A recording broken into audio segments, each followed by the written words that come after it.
And a big good evening and happy 4th of July, ladies and gentlemen. And thank you for tuning in once again. And welcome back to baseball and welcome back to Memorial Park as the Bandits hit the home field for the first time here in week number 6 in the 2019 Pioneer Collegiate Summer League. As it's the 4th of July game between your Bancroft Bandits, the home team tonight, and the visiting Carroll Merchants of Carroll, Iowa. However, trying to get you a 9-inning contest tonight and a lot of festivities going on around the community day for Bancroft, which we saw beautiful weather all day long in the mid-80s as well as sunny skies, but now we're starting to get some dark clouds here in the sky and some lightning off in the far distance, so just going to have to play it off to see if it hits us or not, but nevertheless, fans are still piling in and finding their seats for the game, and we're just going to have to see how the weather will play a factor. The Bandits, however, had their 6-game winning streak snapped on the road yesterday in a 12 o'clock contest. It was a pretty good matchup for the majority of the game for about 5.5 innings until the Lakers took it with a 3 spot in the bottom of the 6th inning to defeat your Bandits. And however, the Bancroft is still sitting high as the number 1 seed in the league with 14 wins and only 4 losses thus far. And Albert Lee still sitting in last place with 6 wins and 12 losses, however, on a 2-game winning streak over there, winning both of the last 2 games at Hike Field. So now the Carroll Merchants, to turn our attention to, will be the opposing team tonight, coming in on the road, as well as an overall record of 7 wins and 11 losses. Only 1 game ahead of Albert Lee in the standings, so they're sitting in at 5th place right now. However, they do play the Bandits pretty competitively when they have Tyler Jacobson on the mound, as we have seen him in the first 3 starts between the Merchants and the Bandits thus far. He took the first one in dominating fashion once again. Who could forget the 16 strikeout performance from that young man out of the University of Benedictine of Mesa down in Arizona. But since then, the Bandits were able to take 2 games since then, with Niall Ball winning that 1-0 pitching duel classic at Merchants Park. And the next game with a W going to the new pitcher, Dev McCray, out of Kennesaw State, with Augie Voigt getting the save 4-2 just last week. So we welcome the Merchants back to Memorial Park here on Independence Day, as it should be a very good game. And the Merchants will finally be showing a new starting pitcher on the mound in right-hander number 21, Chris Kristofiak. The right-hander wearing number 21. Don't know much about him, as obviously we haven't seen much of the Carroll pitching staff as of yet so far in the season. Only 3 contests, but the Merchants will once again return to Bancroft next Thursday. Correction, that might be July 9th. I believe that is a Tuesday. Pardon my correction. Once again, this is game number 2 in a 5-game stretch here for the Bandits, as tomorrow we'll be right back here at Memorial Park against the Storm Lake Whitecaps. And then after that, we'll be on the road at Storm Lake on Saturday, and then on the road to Fort Dodge this coming Sunday, which I can already give you a nice preview for Sunday. We'll be seeing the debut of right-handed pitcher Ray Diaz, one of the top arms in all of NAIA this past spring, before going down with an injury that took his senior year just about a month short. But nevertheless, a very talented pitcher with 87 strikeouts in just 57 innings of work, as well as leading his conference with an astounding earned run average of 1.26. So I, without a doubt, am very excited to see the debut of Ray Diaz come this Sunday. But, of course, I'm keeping my excitement in the now, as getting his 2nd start tonight for Bancroft on the mound, number 23, a right-hander, Austin Wild Thing Atwood. So with Niall Ball now out of the picture as a member of the Sioux City Explorers, incoming Austin Atwood, with 5 appearances and 1 start in the year, holds an overall record of 2-0, an ERA of .44, and now a team lead in innings pitched with 20.66. Only given up 13 hits, only 3 runs, and only 1 of them earned, and only 5 walk batters, none hit, and now a team lead of 36 struck out batters. So without a doubt, Austin Wild Thing Atwood transitioning into a starting pitcher has been very smooth, to say the least, as he picked up the W and co-player of the game honors just a week ago when the Storm Lake Whitecaps came to Memorial Park, only giving up those 3 runs and only one of them earned, and striking out a whopping 14 batters in the victory over Storm Lake. So with that, we'll now go ahead and give you the starting lineups as we're just about set to give the officials announcement of the starting lineups as well as the national anthem. So I'll now give them to you really quick. As with Carroll, they come into tonight's contest with an overall record of 7 wins and 11 losses. The Merchants are led by head coach Cody Williams. Leading things off at third base, wearing number 3 will be Mike Wallace. Batting second at shortstop, wearing number 4 will be Andrew Fay. Batting third over at first base, wearing number 8, Nick Supel. Batting cleanup, the catcher, number 12, Ben Berg. Batting fifth, a designated hitter, number 6, Brendan Larkin. Batting sixth, the left fielder, number 16, Reese Snyder. Batting seventh in right field, number 14, Ryan Booth. Batting eighth in center field, wearing number 15, Chase Corton. Batting ninth at second base, number 2, Ty Hansen. Once again, the starting pitcher tonight for the Merchants, a right-hander wearing number 21, Chris Kristofiak. And now the starting lineups for your league-leading Bancroft Bandits with an overall record of 14 wins and 4 losses, led by head coach Michael Kieran, assisted by Jacob Van Vactor. Leading things off at second base, wearing number 22 tonight, Daniel Hernandez.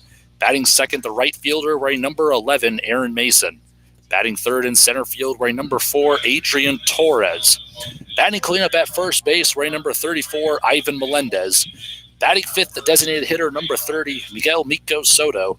Batting sixth, doing the catching, wearing number 2, Tyler Boggs. Batting seventh, the third baseman, number 18, Tommy Reyes Cruz. Batting eighth at shortstop, number 12, Sean Ross.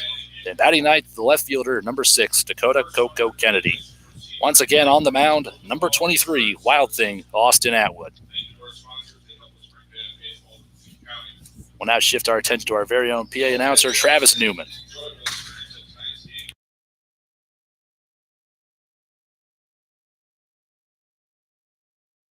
Be a fun and exciting place to run and explore for our smaller fans.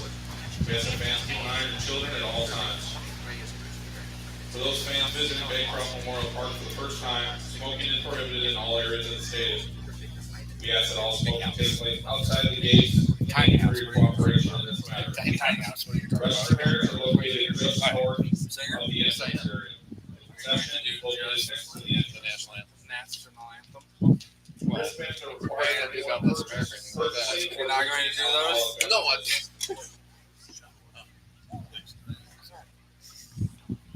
You must be 21 to purchase or consume alcohol. To be able to be first base at the concession stand. Next to the third base dugout, you'll be able to purchase your favorite band merchandise. You can also purchase your band merchandise at the stand station in Bancroft. Please return all fall balls to the merchandise area. If you're receiving a fall ball ticket to be used at the concession stand. You can get all fall balls returned so the game can continue. Thank you for cooperation. All proceeds, including sales of food and beverages, along with merchandise, will be used to improve Bancroft Memorial Park. Be sure to hold on to your raffle ticket receipt at the gate. It may be a lucky winner during tonight's game. You may pick up your prizes by the concession stand. Celebrate a special day with us. Let us know that birthday, anniversary, or special accomplishment you have been announced during the game. We'll honor America at the top of the 7th inning each and every game. What'd you say? You're an idiot. Many volunteers this year worked countless hours over the past few seasons to make many renovations at Memorial Park. This year was our largest undertaking by building a new concession stand. We'd like to thank the faithful fans of Bancroft Bandits and North Union Warriors for supporting the teams to make this a reality, along with the following. Bancroft Bandit Concession Stand Committee members Bob Merridiary, Jeff Ray, and Teresa Kennedy. Demolition of old concession stand in concrete, Jason Lowe, Damon Rowland, Jeff Ray, Bob Dyer, Travis Newman, Silas Goshen, Drew Norman, Teresa Kennedy, Dyer Brothers. Concrete work, Jason Lowe, Phil Lampy, and Ken Heldorfer. Construction, new concession stand, Phil Lampy, Ken Heldorfer, Larry Baskey. Shingling, Jeff Ray, Bob Dyer, and Travis Newman. Paint crew, Bob Mary Dyer, and Teresa Kennedy, Don and Jeff Ray, Mark Hellman, Denise Baskey,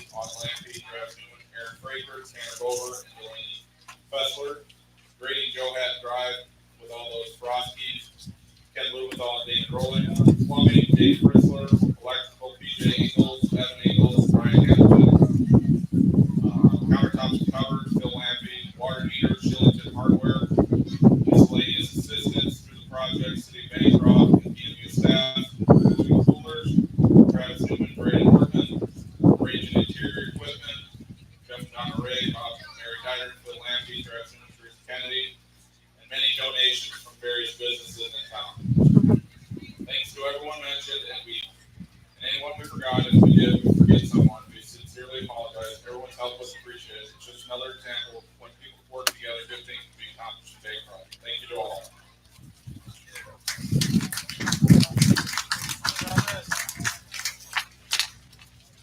Tonight's lineup, leading off for the Merchants, playing third base, number 3, Mike Wallace. Batting second, the shortstop, number 4, Andrew Fay. Batting third, the first baseman, number 8, Nick Supel. Batting fourth, the catcher, number 12, Ben Berg.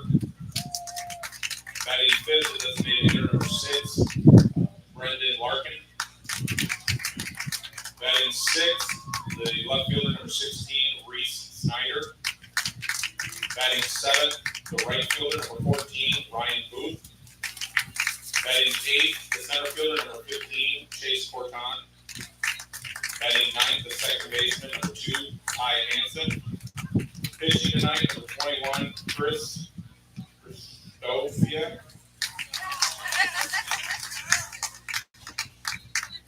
And now your lineup for your Bancroft Bandits. Leading off, playing second base, number 22, Daniel Hernandez. Batting second, the right fielder, number 11, Aaron Cowboy Mason. Batting third, the center fielder, number 4, Adrian Torres. Batting fourth, the first baseman, number 34, Ivan Melendez. Batting fifth, the designated hitter, number 30, Miguel Mito Soto. Batting sixth, the catcher, number 2, Tyler Boggs. Batting seventh, the third baseman, number 18, Dami Tomito Reyes Cruz. Batting eighth, the shortstop, number 12, Sean The Rock Ross. Batting ninth, the left fielder, number 6, Dakota Coco Kennedy. Pitching tonight, number 23, Austin Wild Thing Applewood.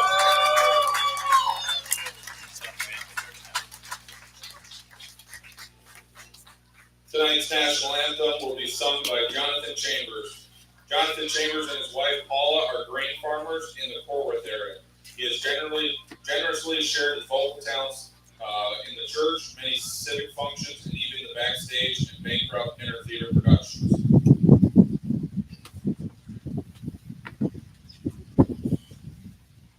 Oh, say, can you see by the dawn's early light what so proudly we hailed at the twilight's last gleaming, whose broad stripes and bright stars through the perilous fight o'er the ramparts we watched were so gallantly streaming, and the rocket's red glares of bombs bursting in air gave proof through the night that our flag was still there.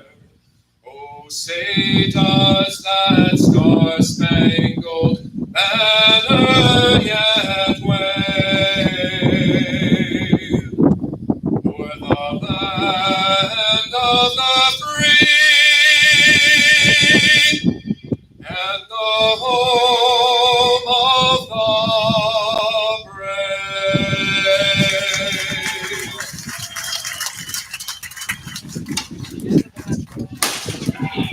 Ready for baseball.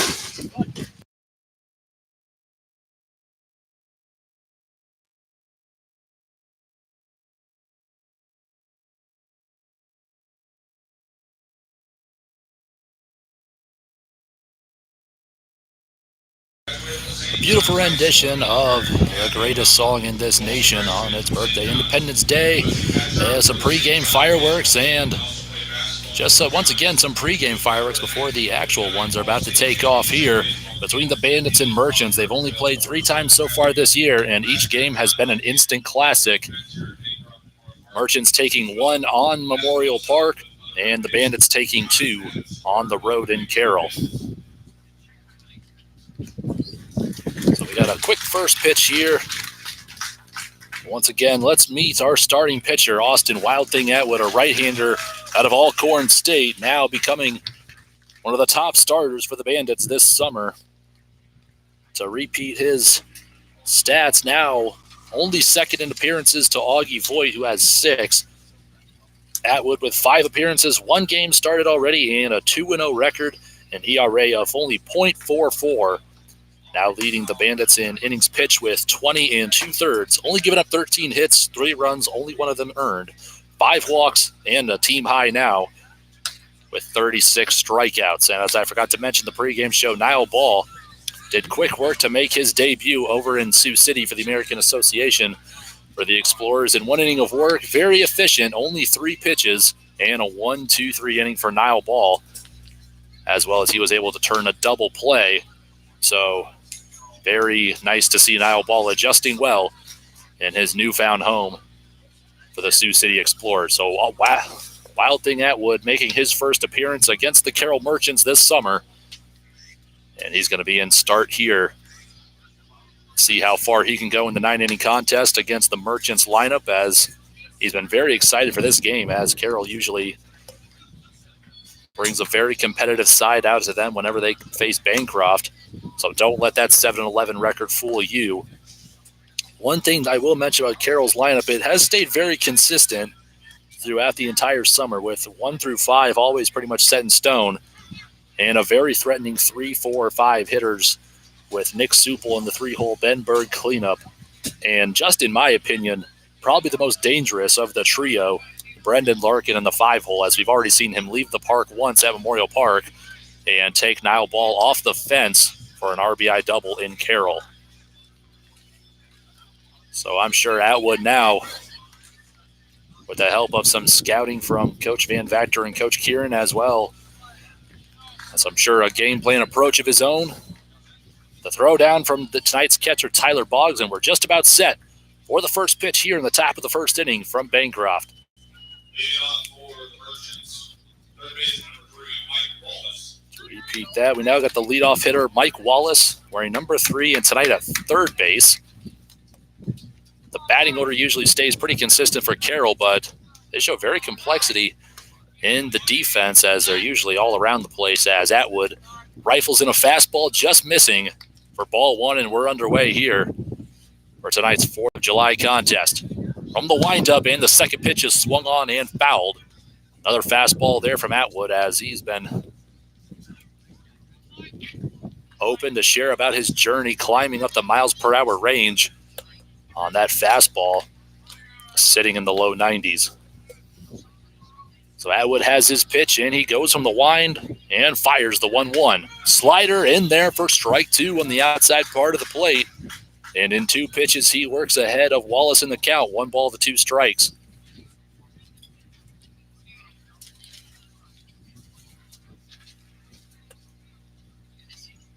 And the delivery for 1-2. Swing and a miss. See you later. Strike 3 for the first out for Austin Atwood.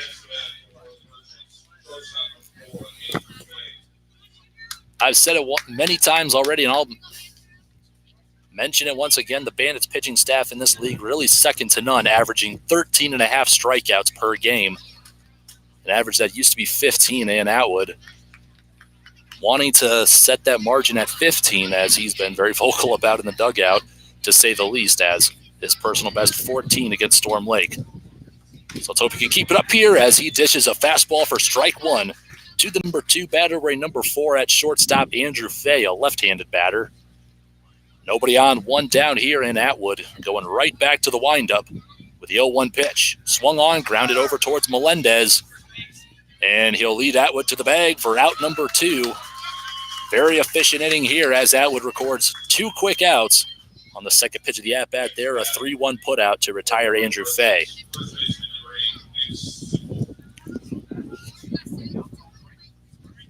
So now the first batter of a powerful trio here in the 3-hole at first base tonight, Nick Supple. A big frame stepping in the right-handed side. We'll see how Atwood approaches here.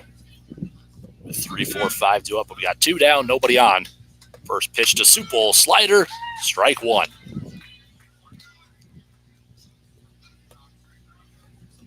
Slider really a favorite pitch of a lot of pitchers here for the Bandits, as we saw Niall Ball, the legendary one, and Ray Diaz liking to throw his, and 2 pitches, 2 sliders, 2 early strikes here to Nick Supple. He finds himself down in the count 0-2.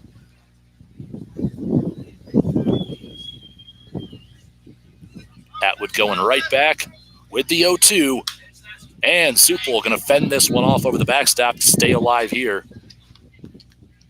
And an 0-2 count.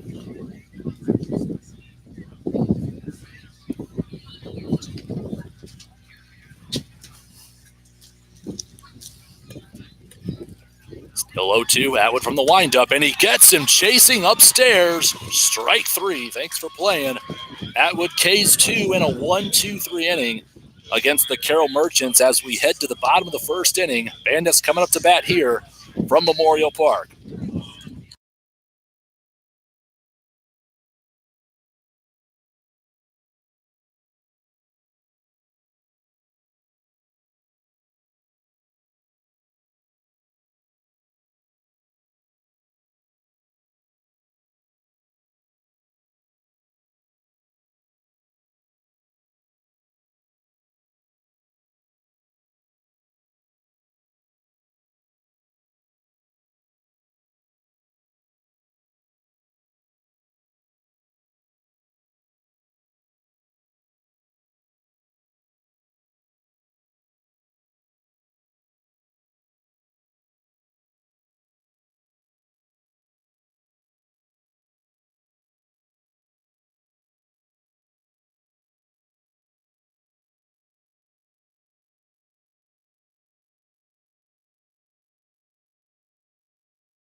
Welcome back to Memorial Park here as the Bandits are coming to bat. And we'll lead things off once again with Daniel Hernandez. He's found himself as the cleanup batter for the Bandits as of late. He put on a multi-hit game last night at Hike Field. And Hernandez finding himself back in the leadoff spot here with a .333 batting average for the Bandits. And Krzysztofiak will start him off for strike 1 there. Nice two-seam fastball over the heart of the plate. Hernandez, 17 hits and 51 at-bats, 3 doubles, 6 runs batted in, 11 runs scored. Once again, a .333 average. The 0-1. And second pitch of the at-bat, just going to be a hair off the plate for ball 1. So we're back to even here, 1-1 to start off the Bandits hitting side. Third pitch of the at-bat, and a curveball. Sweeping across the plate there. Landing the outside part of the zone for strike 2. Hernandez still waiting to take his first swing of the game. Fourth pitch of the at-bat, and Krzysztofiak goes from the windup and feeds him a fastball at the ankles for ball 2. It's the first time we're going to be seeing a starting pitcher for Carroll not named Tyler Jacobson, Chris Kristofiak for the Merchants tonight, going from the windup in the 2-2. And this one goes 5-hole through Ben Berg, tonight's catcher. So Hernandez stands in to watch a count work full. 3 balls to 2 strikes to start off the bottom of the first. Kristofiak from the windup and the pitch. And Hernandez just going to fend this one off. Hitting it straight right foul. Wind definitely starting to pick up here. We have been seeing some lightning. Or it looks like it's going to be off in the distance. Nothing too impending yet. Count still 3-2 here to Hernandez. 6 pitch to the at-bat, and it's popped up the other way. Could be trouble, and it's going to fall in there for a nice greasy single to lead things off for Daniel Hernandez.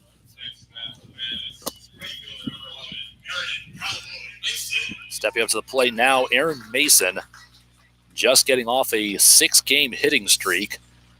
Unfortunately, that ended yesterday in Albert Lee.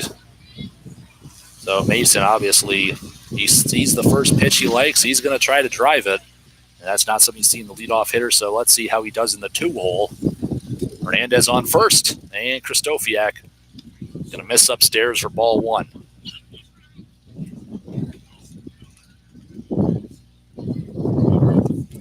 So I do like the switch. You got a fast guy with Hernandez on at first. It could be more hit-and-run opportunities.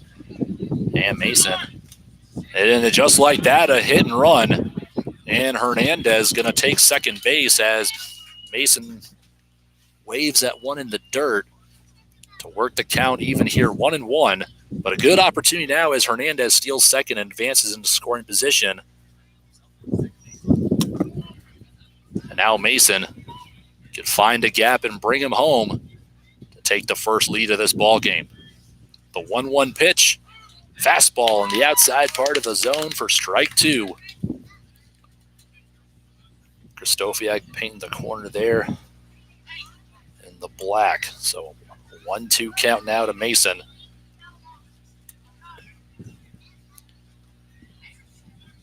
And the pitch. Grounder right back up the middle. This will shoot into center field as Kieran waves Hernandez around third.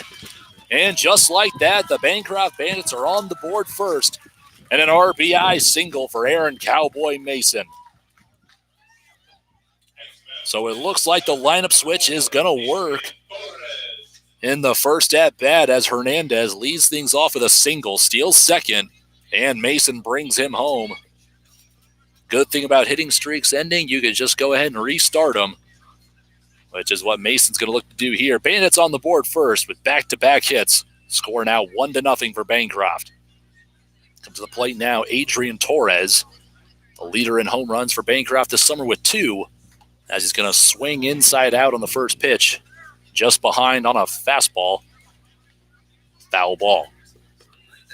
Adrian Torres, without a doubt, one of the top hitters for the Bandits this summer with a .359 batting average. Only second to Mason in base hits with 23, 5 doubles, a whopping 3 triples, and the leader in home runs with 2. Leader in RBIs with 13.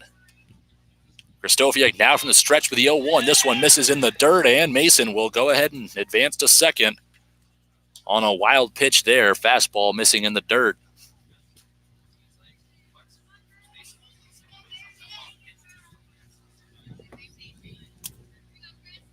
So Kristofiak could be getting into trouble early here. Still nobody out. We're only to the third batter in the order. And the second run of the game. Now in scoring position on at second. A 1-1 to Torres. He sends this one high and deep the other way. Could be trouble. They're not going to make the grab. It one-hops the fence. And Mason going to be held up at third. But a stand-up double for Adrian Torres off the wall in left.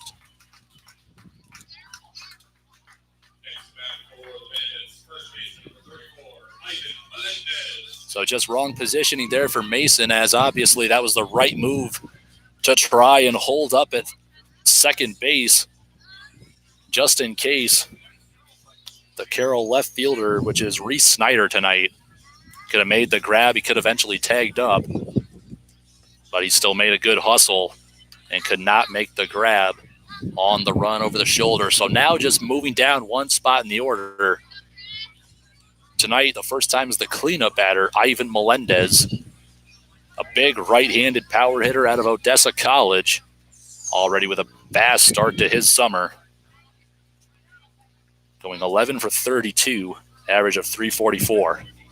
Kristofiak now going back from the windup. First pitch curveball, Melendez pops this one up the other way towards right. Deep enough, and this should do a relay to Supel. Will not be in time. It'll be a sacrifice fly for Melendez to do the job. It will be out number one, but it's now 2-0 Bandits. Still one out in the bottom of the first. Next batter for the Bandits, designated number 30, Miguel Soto. Third run of the ball game now stands 90 feet away on at third with Adrian Torres. And we're now to the fifth batter, Miguel Miko Soto, tonight's designated hitter, with an average this summer of 292. 3 extra base hits, 1 home run, and 7 runs batted in for Mighty Mouse Miko Soto.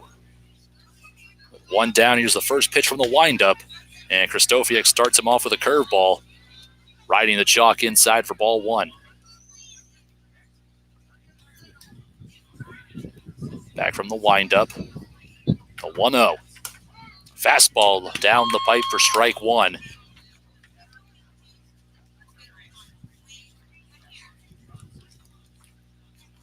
Once again, another fast start for the Bandits offensively as we put up 2 spots in the first 2 innings yesterday at Hike Field. But from beyond there, it's just tough decisions in the field as well as part of the umpiring crew. A few missed calls on behalf of Bancroft yesterday, and this one, fastball in the dirt. Ben Berg makes a nice block there. Tonight's catcher, the typical third baseman from Carroll. And this time he'll make the stop after letting a few pass balls go this inning already. The count's 3-1 to Soto, and he's going to drive this one right back up the middle. Going to be caught by center field, and the throw to the plate going to drift away. And it'll be back-to-back sacrifice flies for Melendez and Soto. With 2 down, it's already 3-0 Bancroft.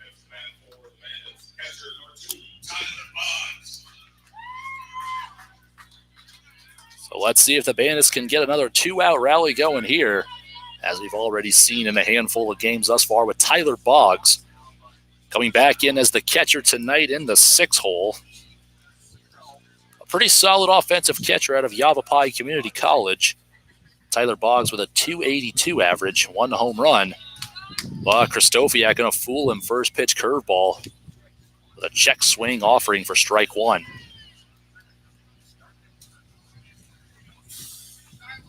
So Boggs steps back in here with an 0-1 count. Nobody on base, 2 down. Pitch, curveball, and Boggs gets all this one.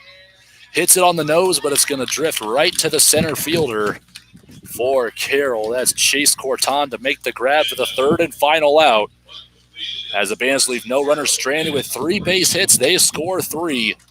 And they lead the Carroll Merchants 3-0 heading into the top of the 2nd here on the 4th of July from Memorial Park. You're listening to Bandits Baseball Live.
We'll start things off 4, 5, 6. Do it for Carroll here in the top of the second. As Austin Atwood had a pretty efficient inning in the top of the first, striking out 2. Getting a 2-pitch ground out on the second out. We're here to the honorary beer batter tonight with Ben Berg. Second pitch, and he pops him up as Daniel Hernandez races in and makes the grab. A 2-pitch pop out for out number 1.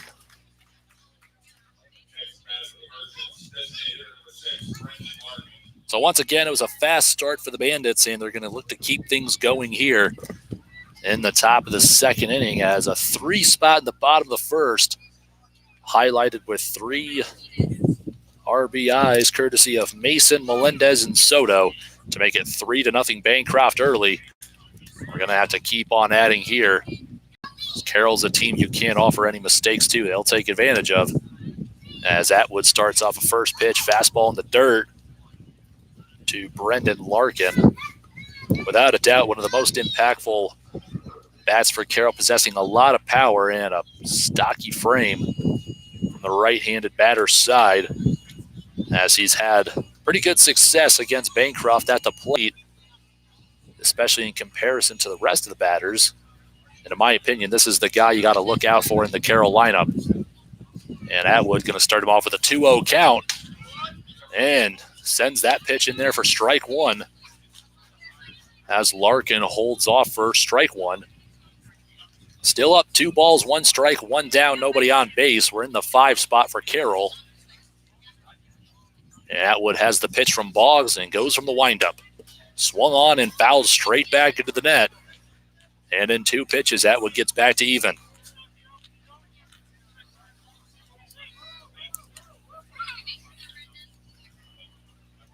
Once again, thank you for tuning into tonight's YouTube live broadcast. Be sure to head over to our Facebook pages and Twitter pages. Give those a like and a follow. Here's the 2-2. Sets him down swinging for strike 3. 5 straight outs for Atwood here. And a fast start with his family in attendance. Atwood looking to represent with his 3rd strikeout dished out there to the designated hitter, Brendan Larkin. Now we'll go to the 6th batter and left fielder, number 16, Reese Snyder. Atwood still from the windup. Slider gets away from him there. Missing high for ball 1.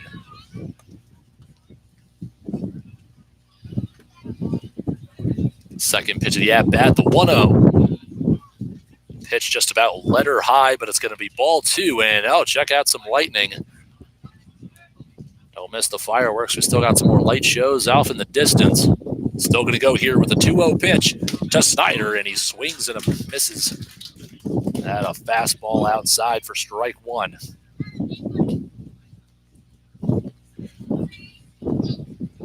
Without a doubt, a bulldog-type player. Atwood just keeps working and working.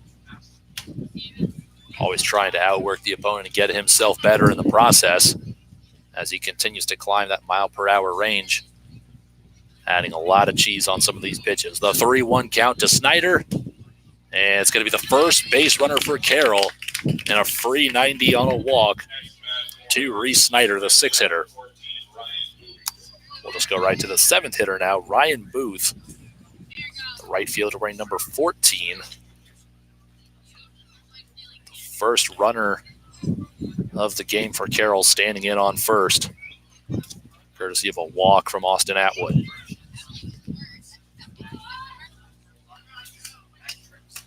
So Booth steps back in, and Atwood, a quick pick-over attempt, not in time. Just going to try to hold Snyder on at first with 2 down. Atwood has the pitch, and he comes set from the stretch. Fastball, not sure where that missed. Atwood trying to paint the low and outside corner. Atwood, a guy that usually hits those spots. Not getting much love outside, at least out of the gates, as it's a 1-0 count.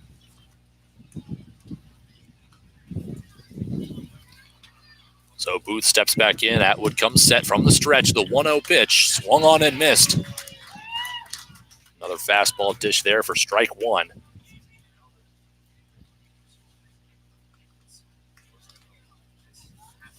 Back to even 1-1 here. As the pitch from Boggs. Third pitch of the at-bat. This one missing inside. Boggs, the throw down to first. Just not in time. And another good throw-over attempt from the catcher, Tyler Boggs. If they don't call him out, they sure make it look close enough. Could have gone either way, but the umpire over by second. I'm not sure he could have seen that tag. He'll still be safe. Ball 2 on the pitch and make it even. Swung on and missed. Fastball for strike 2.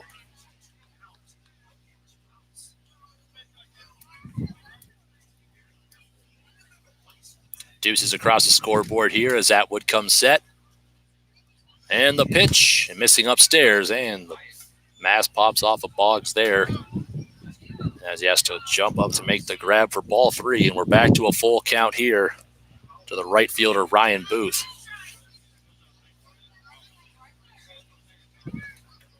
Snyder leads off first. You know he's going to take off for second, and just trying to hold him on there.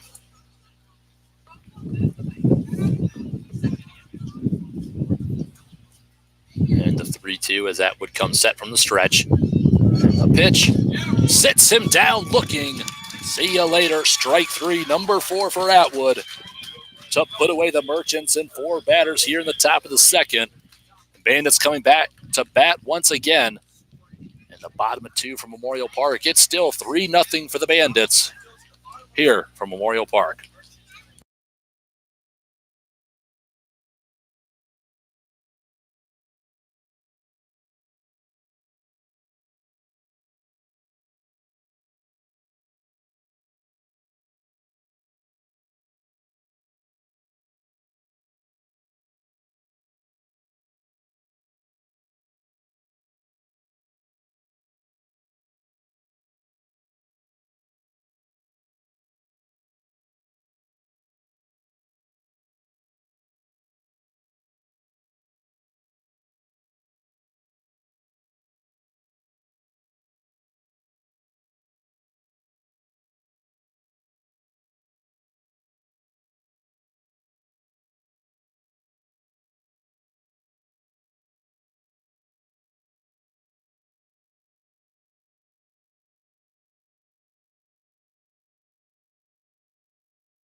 $7-8-9 to lead off the Bandits here in the bottom half of inning number 2 with Tommy Tomito Reyes Cruz. Letting the first pitch go upstairs for ball 1, and Cruz having good success the last time he faced Carroll at Merchants Park with a 2-for-4 day at the plate and a big momentum-shifting home run that earned him Player of the Game honors just this last week. So Kristofiak will start him off 2-0, a hitter's count here to Cruz as he goes from the windup, and the pitch swung on, just foul tipped into the dirt for strike 1. It's Cruz tonight's third baseman and 7th batter. Got Ross on deck, Kennedy in the hole. And here's the 2-1 from Kristofiak, and Cruz going to pop this one up on a jam piece the other way as the shortstop Andrew Frey heads over to make the grab over by third for out number 1. So some more threatening looking weather off in the distance, and that will do it as the umpires are going to motion the players into the dugouts. And we could potentially be looking at a lightning delay here from Memorial Park, so the small chances could be growing here from Memorial Park. We're going to step aside, try to bring you updates as we hear them. With 1 down, we're still here in the bottom of the second. And the Bandits are still on top of the Merchants 3-0 on our Independence Day matchup. Live, you're listening to Bandits Baseball.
And welcome back to Memorial Park Bandits fans. This is the voice of the Bandits, Mitchell Kieran, as the tarps, as you can see, have been pulled off of the home plate and mound areas, and we're currently locked in a 30-minute lightning delay, and just a couple more bolts there as we look to have that delay just lifted. We shouldn't be seeing much, but just small chances of showers through the 8 o'clock hour. But nevertheless, it's just going to be up to the umpires to see how much of this game we can get in. And I believe the rule is after at least 5 innings, could be ruled as a complete game. And after the last complete inning, whoever is on top will be claimed the victor. So right now we got 1 down, nobody on base in the bottom of the 2nd inning. Bandits at the plate as they hold on to a 3-run lead. 3 base hits and already a strong start on the mound for Austin Wild Thing Atwood, making his 2nd start on the summer. And he's already doing great work, striking out the first 4 of 7 batters and only giving up 1 base runner on a full count walk, which was questionable. Nevertheless, the Bandits already doing a good job getting him a 3-run lead to just start off the game as we're still in the bottom of the 2nd. A lot of contests left and a lot more opportunity for the Bandits to get things rolling once again as they got off to a great start, led off by Daniel Hernandez with a single into right. He stole 2nd and scored the 1st run of the game, courtesy of Aaron Cowboy Mason on an RBI single. And Torres was up next, hit a double off the wall and left, and scored the 3rd run of himself, as both Mason and Torres were driven in by Ivan Melendez and Miko Soto on sacrifice fly balls. So the tarps have been pulled here, and we should be getting back underway in just a few moments. Lights turned on, and all the players starting to play catch once again at both Atwood and Kristofiak. The starting pitchers are Bancroft and Carroll. Went down to the bullpens to just get things loosened up once again, as looks like we should be just a few moments away from resuming action here in the bottom of the 2nd inning. Still 1 down, nobody on base. Bandits up to the plate. And until then, we will once again take a quick timeout, but we will come back shortly for hopefully the restart of the game here from Memorial Park. It's still Bandits 3, Merchants 0, live from Memorial Park. Be sure to stay tuned.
Now the Merchants have taken the field with Chris Kristofiak once again getting loose on the mound for the Merchants in the field. He already did a good job retiring Tommy Reyes Cruz on a 4-pitch pop out to shortstop to record the 1st out of the inning.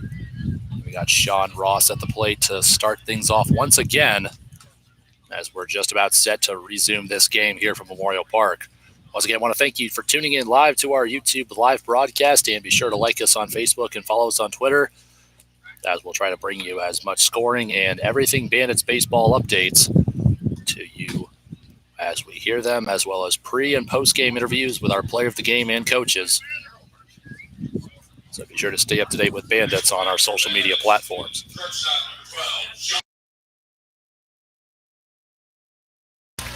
So coming up to the plate now, the shortstop, Sean Ross, as he's shown flashes of excellence in the field this summer already at shortstop. He's finished his past spring season at Clarendon Community College as Bancroft faithful either here in the stands or off in the distance, firing off some fireworks. So ravel in the 4th of July glory. It's going to be a 1-0 count as Christofferson misses at one above the head for ball one. Ross steps in with a 1-0 count, and Kristofiak going from the windup. And they'll now dish a foul ball to the backstop from Ross for strike one. We're back to even 1 ball, 1 strike, 1 down. Nobody on base. Kristofiak gets the pitch and the delivery. Rifles a fastball down the pipe for strike 2. Sean Ross struggling a little bit this summer when he gets down to 2 strikes. With an unfortunate amount of strikeouts this summer, up to 23. Here's the 1-2 pitch. And it's going to miss in the dirt between the legs of Ben Berg to the backstop on a wild pitch for ball 2.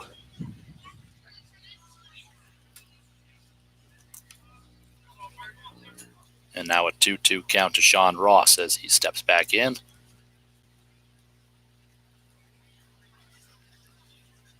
As this one's hit in the air to left, and it's going to be down for a single. A jam piece, but Ross gets just enough of the bat on it to hit it into left safely for a 1-out single. Nice approach there for Ross,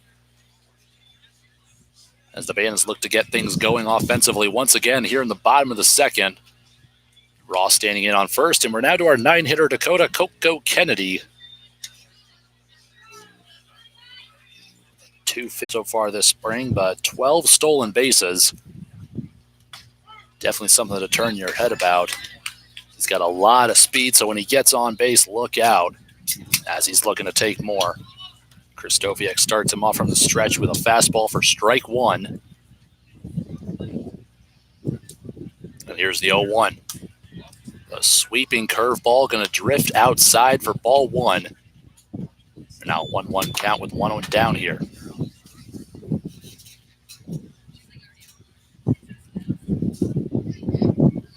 Third pitch of the at-bat from the stretch, and Kennedy hits this one in the air to deep left field. It's carrying, and it is gone as it ricochets off the light pole and left. Kennedy drives it out of the park for a 2-run home run. Your Bandits now lead the Merchants 5-0. And hold the phone, Kennedy's got some power too, as he sends this one up into the jet stream. And it hits off just about halfway up the light pole out and left.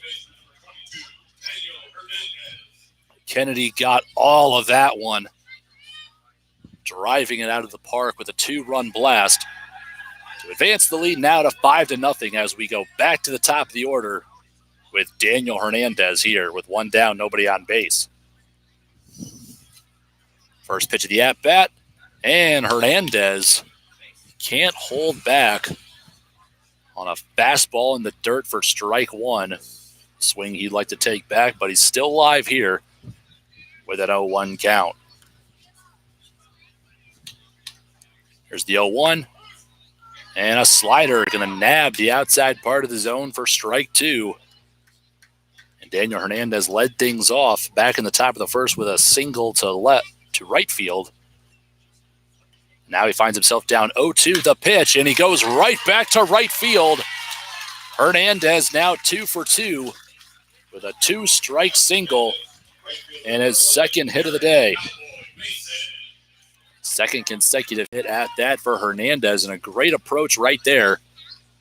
As well ahead in the count, Kristofiak goes right back, throwing right at Hernandez.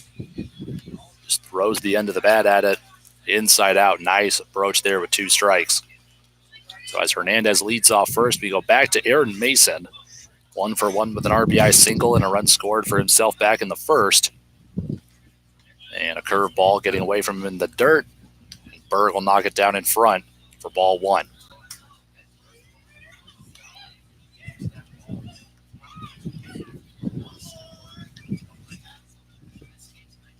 The 1-0 count as Kristofiak comes set from the stretch.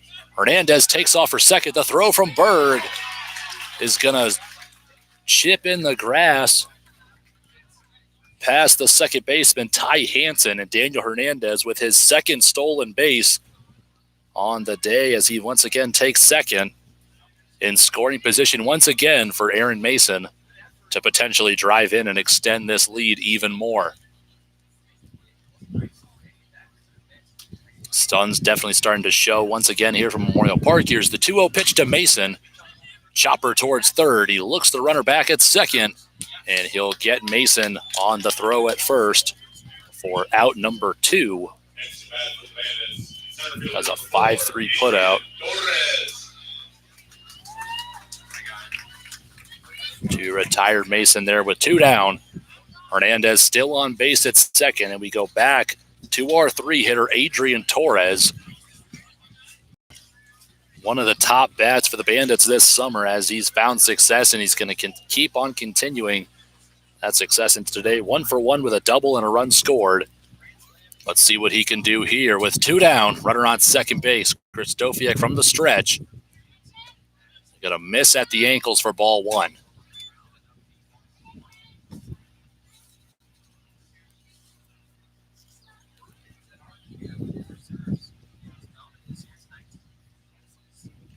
So a 1-0 count as Torres steps back in here for the 1-0 pitch from the stretch.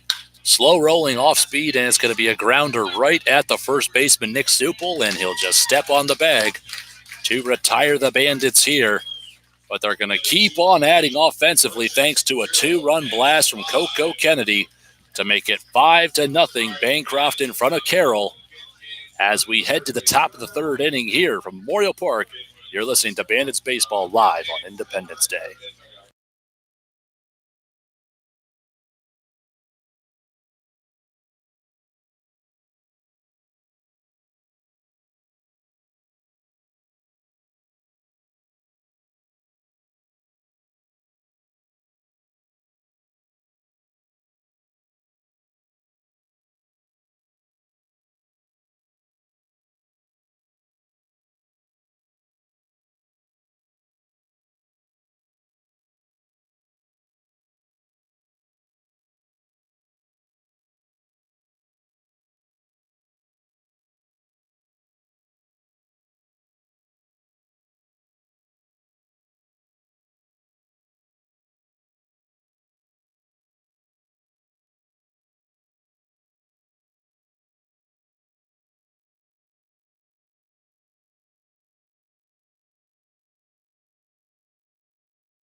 So the Bandits keep on adding in the second thanks to a 2-run blast from Coco Kennedy halfway up the light post out in left field. A pitch that he just got all of from the pitcher Chris Kristofiak and just drove right out of the park here to highlight a 2 spot in the bottom of the second and make it 5-0 for Bancroft here on the 4th of July. As Atwood going to start off now with Chase Corton on a 1-1 count. A foul pitch, one upstairs missing for ball 1. Here's the 3rd pitch. A slider that's just going to hang above the letters for ball 2 Austin Atwood already with a great start to this game. 4 strikeouts, retiring 6 of the first 7, only allowing 1 base runner on a walk, and he gets back to even here as Corton fouls off the second strike.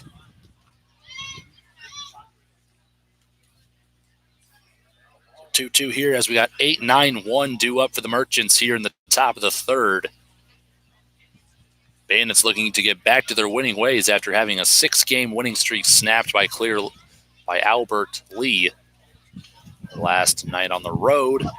And swung on and missed. A breaking pitch in the dirt for strike 3, number 5 for Austin Atwood here through the first 8 batters faced. And Atwood is just simply dominating out on the mound here. Dishing out strikeouts left and right as we go now to the bottom of the order here with the 9-hitter. Ty Hansen, the second baseman, with 1 down, nobody on. First pitch to Hansen, and he gets him chasing upstairs for strike 1. Swing and a miss at a fastball.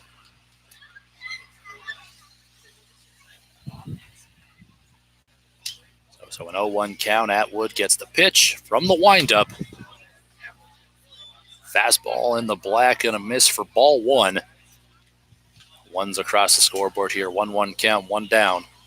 Still nobody on. Atwood winds and fires. Swung on and missed. Strike 2. Atwood looking at his 3rd consecutive strikeout here as he works up in the count to Ty Hansen. 1 ball to 2 strikes. 4th pitch of the at-bat, and you betcha, gets him chasing outside. Strike 3. 3rd one in a row, number 6 for Austin Atwood, and he is dealing out there on the bump tonight. 1 time through the order, and he strikes out 6 of them. And now we have Mike Wallace stepping in, the leadoff batter for Carroll for his 2nd time. 0-for-1 with a strikeout to start off the game tonight with 2 down. Starts him off with the first pitch off speed in the dirt for ball 1. Wallace just holds off.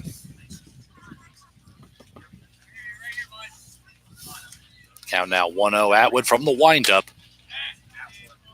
Fastball's just going to make Wallace back off a little bit here for ball 2. Now we got a 2-0 count. The hitter's count nonetheless for Wallace as Atwood going to miss for the 3rd straight pitch, and it's a 3-0 count to the top of the order, Mike Wallace. The Merchants looking to keep things going here with 2 down, but the fastball will get him over with strike 1. And a 3-1 count now. Wallace steps back in. So Atwood nods and fires. Slider gonna paint the low and outside corner there for strike 2. And Atwood works the count full here with 2 down. Nobody on. Atwood gets the pitch, winds and fires, and this one stroked back up the middle. And it's going to be a 2-out single for Mike Wallace. Sees the slider, and he just throws the end of the bat at it. And a nice line drive shot right back up the middle. That's going to be the first base hit given up by Atwood here in the top of the 3rd inning with 2 down.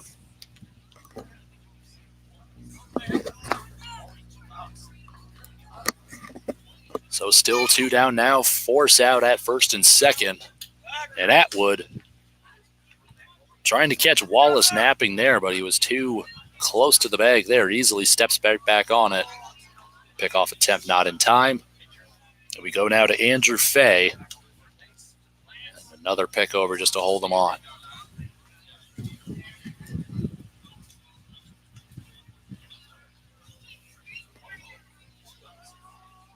Now we get the first pitch of the at-bat to Fay. Boggs grabs it in the dirt, pops right back up to hold Wallace. He dances off first base, but he's still going to stay there on a 1-0 count. The left-handed batter Fay stepping in 0-for-1 on a ground out thus far. Another pickoff, not in time. Bandits tonight in the purple, Merchants at the plate. Their blue jerseys in gray trim. And the stretch from the 1-0 as Fay just calls time.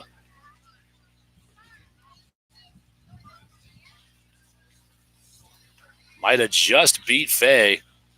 Fay might have just beat Atwood there with a time call. Just as Atwood kicks and fires there, it's still going to be a 1-0 count. And Atwood fires. This one above the letters for ball 2.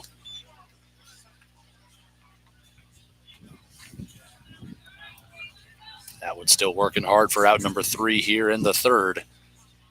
Third pitch of the at-bat, and Atwood misses for the third straight time for ball 3. And the Merchants could be pesky here in the third with 2 down. Looking for their third base runner.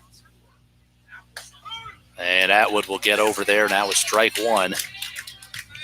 So far, both of the Merchant base runners coming on walks.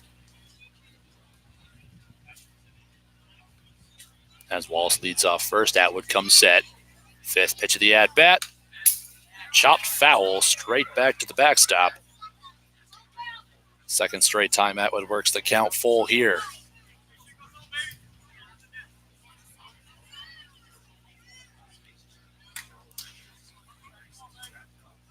Kieran trying to make sure his middle infielders know not to cover the bag, as Wallace can easily just take it on a full count, 2 down. Here's the pitch, and he's going to sit.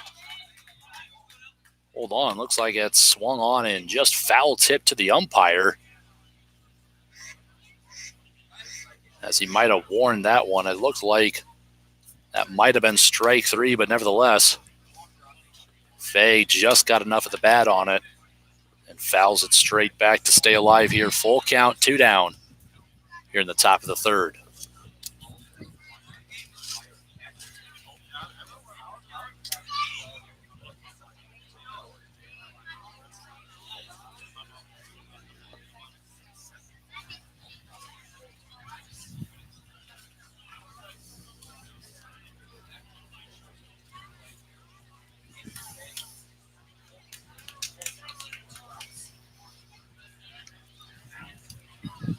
The count's still 3-2. Atwood from the stretch, and he's going to sit him down this time swinging.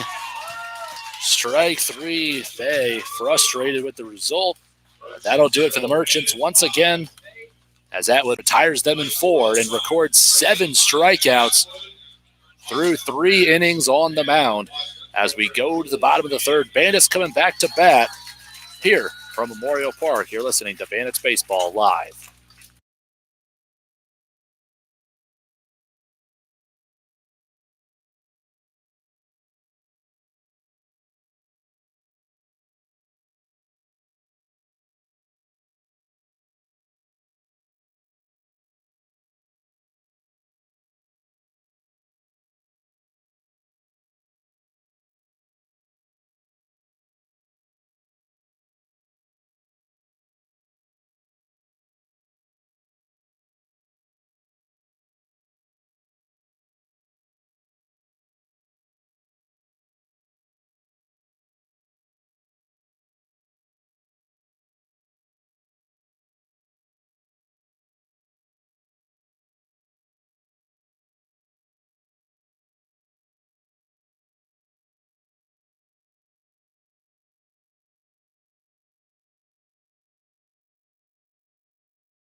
At the middle of the order for the Bandits, due up here in the bottom of the third, 4, 5, 6. With the powerful Ivan Melendez hitting cleanup tonight, set to lead things off for Bancroft here in the bottom of the third.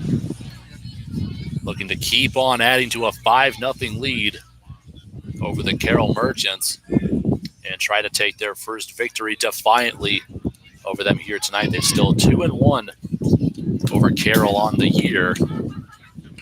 But all three of them have been close, to say the least.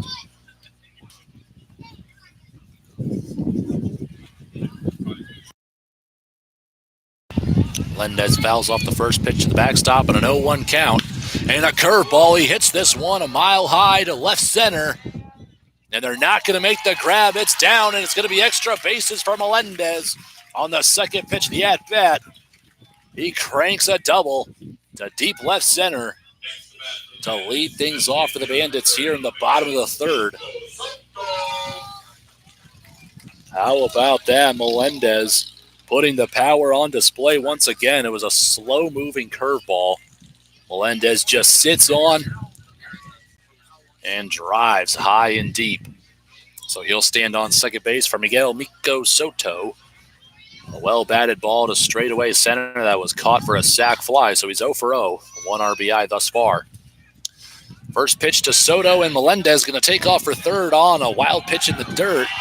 And Ben Berg tries to chase the ball down, and he can't grasp it as Melendez moves 90 feet closer at third base. And a 1-0 count to Soto. The Bandits look to score for the third consecutive inning as Kristofiak going to go back from the windup with the 1-0 pitch. Soto goes upstairs, chops this one to the 5-6 hole. And the throw will just be in time, and a nice play by the shortstop, Andrew Fay, to put away Soto for out number one, but it'll be an RBI ground out, 6-3. Nevertheless, that's now the second run batted in for Soto, and it's now 6-0 as we go to the sixth spot here with Tyler Boggs. Flew out to center, but was without a doubt a well-batted ball for Boggs, but he steps in 0 for 1. Looking for his first time on base, the sun shining bright once again here. The 1-0 pitch. And Kristofiak going to miss upstairs for ball one. Goes back from the windup now with one down, nobody on base.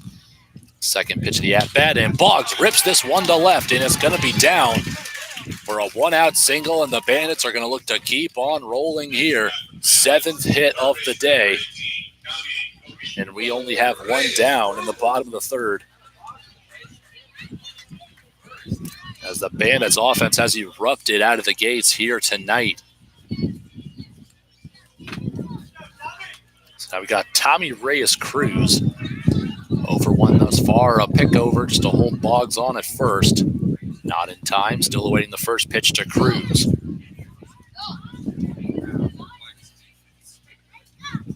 First pitch of the at-bat, and it's going to miss upstairs for ball one. Cruz with a lot of pop in his bat, as we saw it on display once again last time he faced Carroll. Mammoth home run to right. Here's the 1-0 pitch. And this one high as well. And a 2-0 count to Cruz.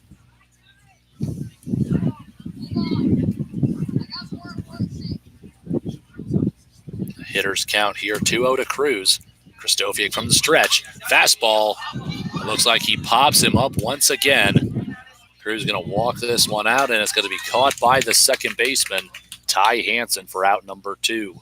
Next bat for Bandits. Shortstop number 12, Sean "The Rock" Ross.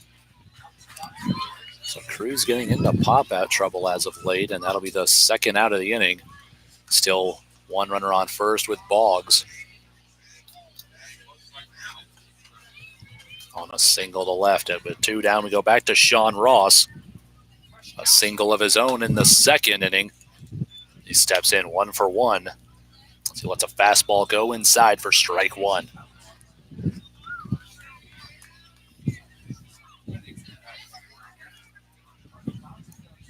So Kristofiak comes set with the 0-1 pitch from the stretch. Ross watches this one in not a bad spot. Looks like it's just going to be an inch or two off the plate for ball one.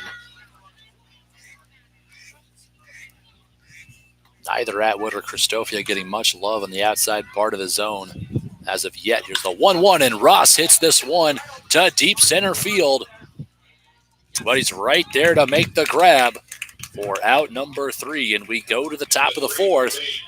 Bandits add one more to make it 6-0 over the Carroll Merchants. You're listening to Bandits Baseball live on Independence Day from Memorial Park.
And the heart of the Merchants order will lead things off in the top of the 4th.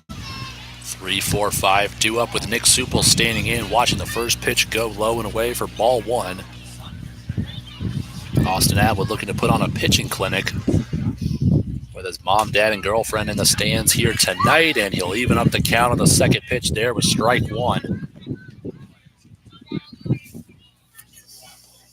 Atwood already off to a fantastic start, fanning 7 batters in the first 11 faced.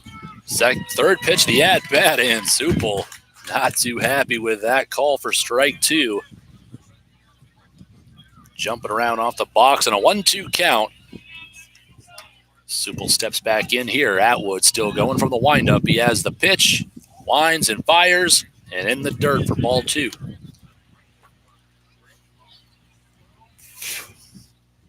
Breaking ball not going to get Supel chasing there, and we're back to even 2 balls and 2 strikes. Nobody on base. Supel leading off here with the 2-2 pitch, and the breaker that's just going to break below the knees, missing for ball 3. And Atwood getting deep in a lot of full counts early on here tonight. Here's the 3-2, and a grounder chopped down the third base line, foul. Another slider at the letters there as Supel goes upstairs and hits this one straight down pull side. Here's just still a 3-2 count here. Atwood has the pitch. He winds and fires, and another foul tip there from Supel. Chases this one high and away. Supel going to draw the 8th pitch of the at-bat. The magic number for batters, drawing an 8-pitch at-bat here.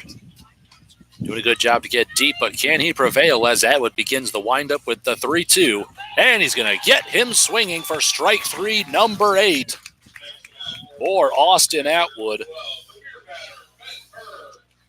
Off to a simply astounding start. Putting on for the Atwood clan in attendance tonight as he strikes out Supel to start off the 4th. And we now go to the honorary beer batter, Ben Berg, the cleanup batter and catcher tonight.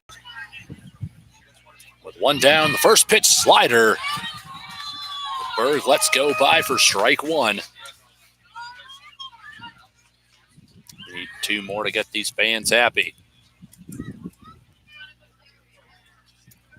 The 0-1 from Atwood, and A little bit of chin music there as Berg will duck out of the way. Slider getting away from Atwood there on a 1-1 count. Third pitch of the at-bat as Atwood begins the wind. He fires. Fastball swung right through and missed for strike 2.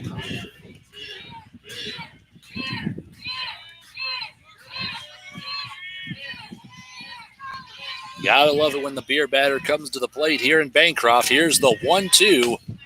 Missing high for ball 2. Atwood won't get Berg chasing that time. Atwood unfazed with getting deep in the counts as hitting his spots and throwing every pitch with a purpose. Back to even here, 2 balls, 2 strikes. Berg steps back in. Let's try to keep these fans happy here. Atwood from the windup. Stroke to left, and Kennedy can't see the ball that's going to get past him to Sun. A single stretched out to a double for Ben Berg with 2 strikes, and a good approach there as he rifles one to center field, to left field. And Coco Kennedy could not track the ball down with the sun in his eyes. Have a quick timeout here as Kennedy going to trade out some sunglasses with the second baseman Daniel Hernandez. It looks like the Sun's in a tough spot for the left fielder today. So Berg will advance to scoring position here with a 1-out double off Atwood. And we'll go to the 5-hitter now, Brendan Larkin, the DH, and a powerful bat, but the first pitch is going to pop up, and it rides straight back out of play. Foul ball for strike 1.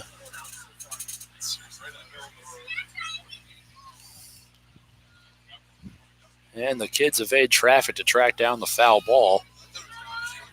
An 0-1 count back here in action. Atwood now going from the stretch. Second pitch of the at-bat. And a slider going to miss at the ankles on the break for ball 1.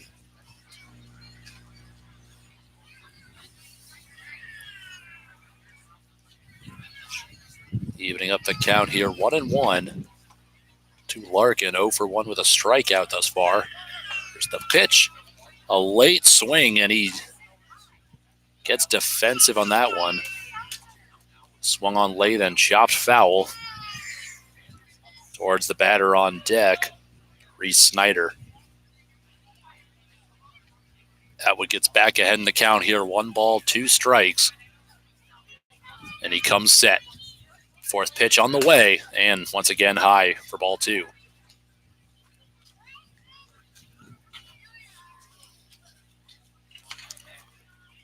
So Atwood with a pretty solid command. Once again, I go back to throwing every pitch with a purpose. He's trying to throw around these merchant batters, try to keep them guessing. In the zone, out of the zone, and Larkin will hold off for ball 3. Another slider misses in the dirt there, and we're back to yet another full count for Austin Atwood. Nods with the pitch as he comes set from the stretch. And he kicks and fires, and see you later. Slider swung on and missed for strike 3, second of the inning. Left fielder, number 16, Reese Snyder. Make that number 9 for Austin Atwood. Wheeling and dealing off the rubber here for strikeout number 9 and the second recorded by Larkin. 2 down, Berg still with a big lead at second base. He's going to rifle a fastball down the pipe for strike 1 on Reese Snyder. The first base runner of the game for Carroll, drawing a walk back in the second. Atwood from the stretch with the 0-1 pitch, swung on and missed. Correction, might have been a foul tip there. Right to the backstop. Nevertheless, strike 2.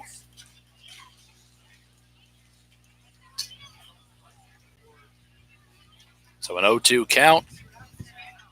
Third pitch of the at-bat, and misses above the letters for ball 1.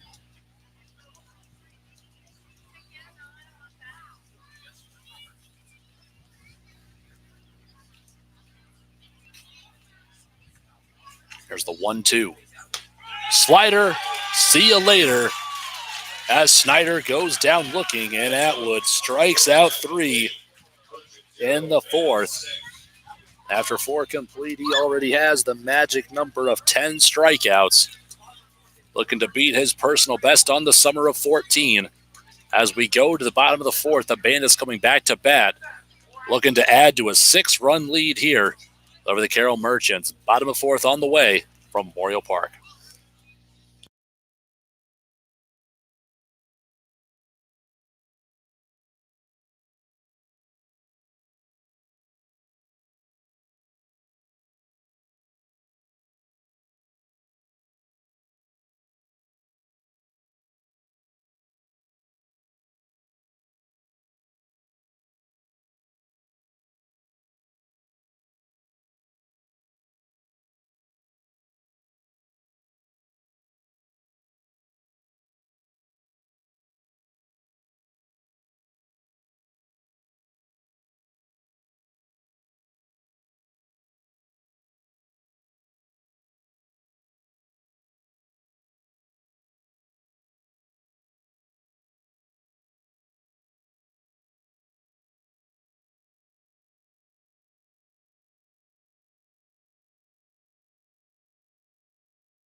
Leading things off and stepping in 1 for 1 with a 2-run home run already.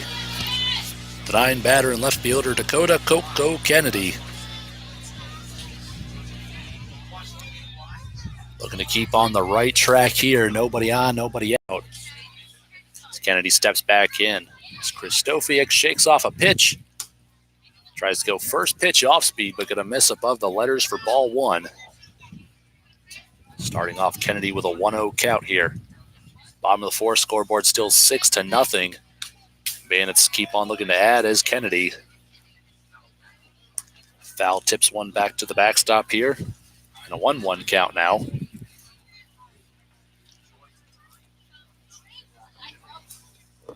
Kennedy reminding everybody he's got a lot of power in that bat, so Kristofiak gonna have to be careful here on a 1-1 pitch. Right there in the zone for strike 2. Kennedy lays off as he falls down to 2 strikes now on a 1-2 count. 4th pitch of the at-bat. Fastball. Hit back into the net, foul.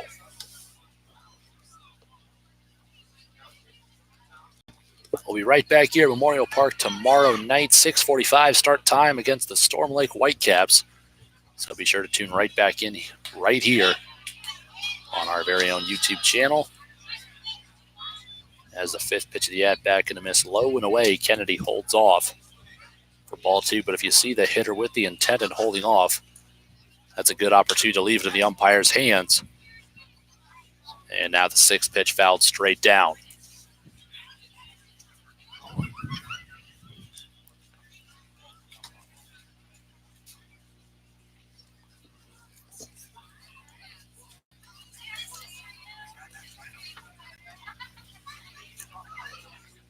Count is still 2 balls and 2 strikes to the leadoff batter, Kennedy. We got the top of the order with 2 for 2. Daniel Hernandez on deck. Bandits looking to score in the 4th consecutive inning. Here's the 2-2 pitch. And Kennedy holds off on this one. Curveball that sweeps away. Too much run on that one, missing for ball 3 in the other batter's box.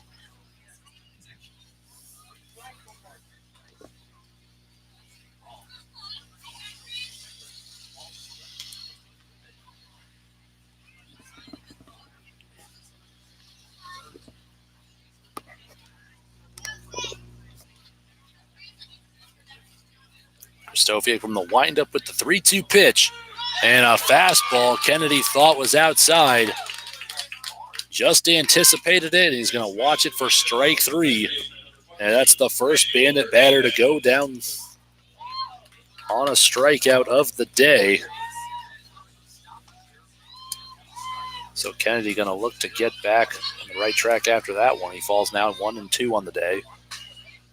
We'll go back to the top of the order. Daniel Hernandez, 2 for 2 with a pair of singles to the opposite field, and also 2 stolen bases and a run scored. So Hernandez making a strong bid for player of the game, but can't forget about the wild thing on the mound. 10 strikeouts through the first 4 innings. It's very impressive. A grounder right back up the middle, and Kristofiak with an early Christmas present. Going to flick this one to first base for out number 2. Next bat for the Bandits, right fielder number 11, Aaron Cowboy Mason. Now go to our right fielder, Aaron Mason, 1 for 2 with an RBI single and a run scored back in the first. It's been on an absolute tear after the past few weeks. Looking to keep on rolling. First pitch of the at-bat and a curveball. Going to get away from Kristofiak there to the backstop for ball 1.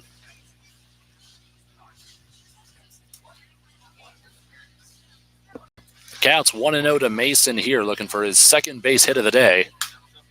And he's going to swing on the second pitch, fouled back into the net. Strike 1.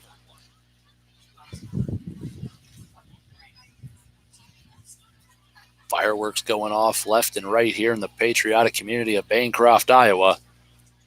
However, we still managed to turn out another great turnout from the home community.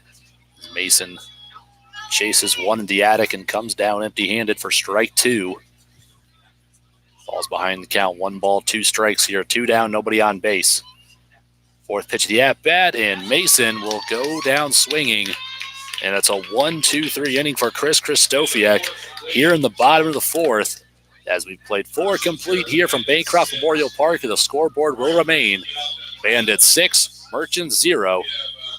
As we head to the 5th inning, you're listening to Bandits Baseball live from Memorial Park.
So the bottom of the Carroll lineup set to lead things off here in the 5th.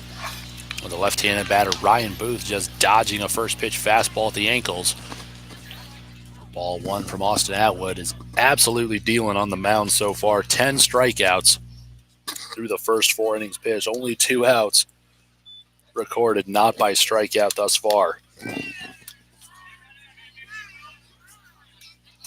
Has given up 2 base hits courtesy of Mike Wallace and Ben Berg, however.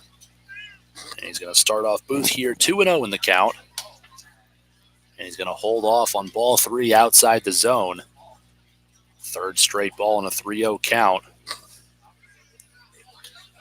Brian Booth looking to become the 4th Carroll base runner here in the 5th. But Atwood will pipe him a fastball for strike one.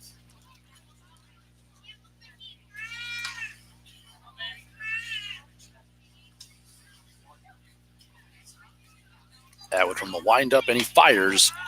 Second straight fastball for strike two.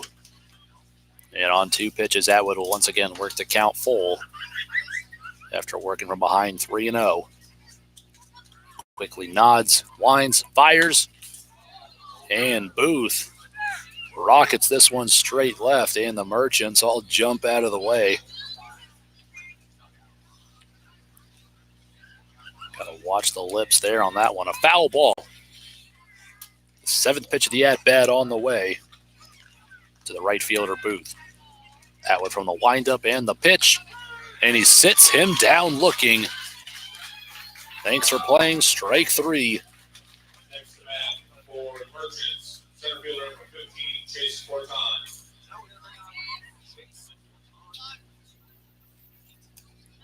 The last 9 outs recorded by Atwood have all been strikeouts. That is impressive, as that's number 11 for Atwood to start off the fifth inning, as Corton strokes this one to left center, and Kennedy will make the grab on the run for a one-pitch fly out to left to put away Corton for out number 2. We now go to the 9-hitter, number 2, Ty Hansen. Second baseman already making some plays thus far in the field, but he steps in 0 for 1 with a swinging strikeout back in the third.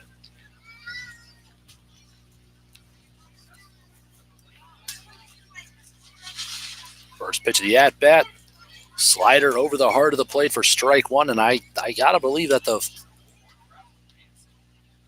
PR for strikeouts for Bancroft this summer has been 15 single-handedly, held by Niall Ball. So Austin Atwood looking to take that for himself there, as second pitch misses for ball one.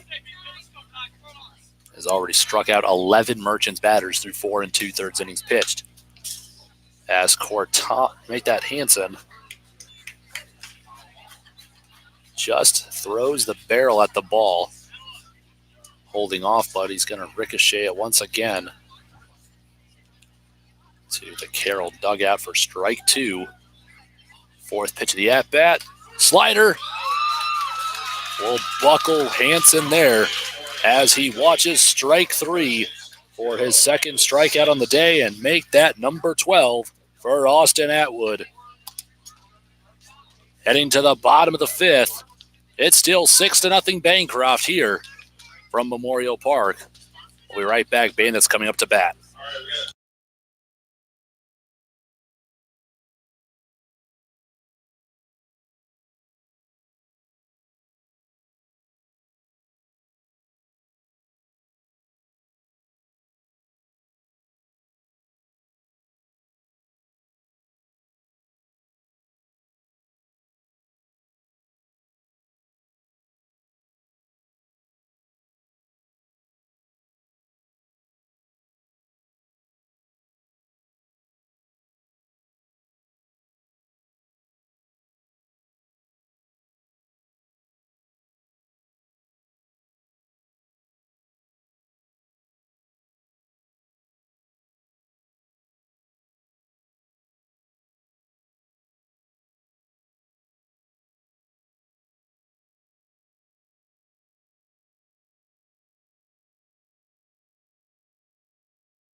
To start off the bottom of the fifth with Adrian Torres, our 3 batter, in the heart of the Bandit order, 3-4-5.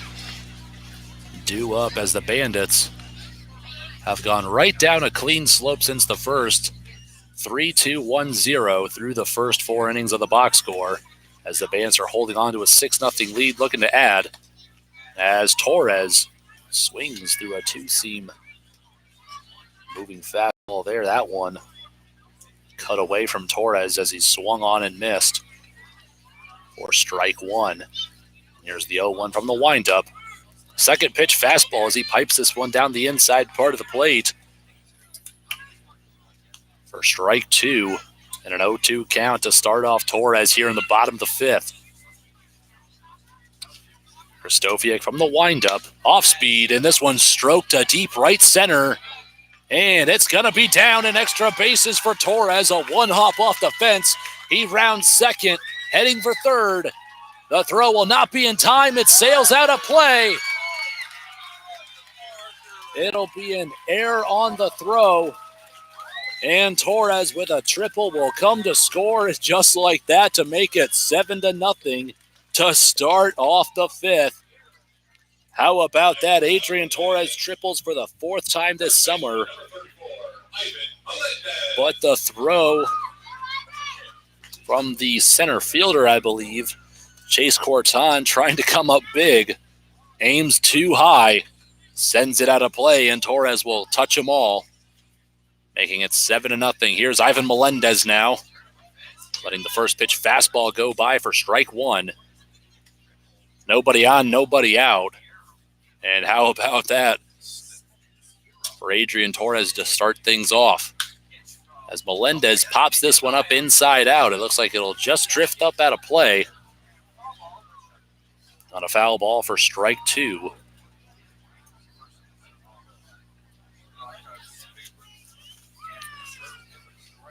So Melendez now 1 for 1, had a sac fly with an RBI back in the first, and a double where he was left stranded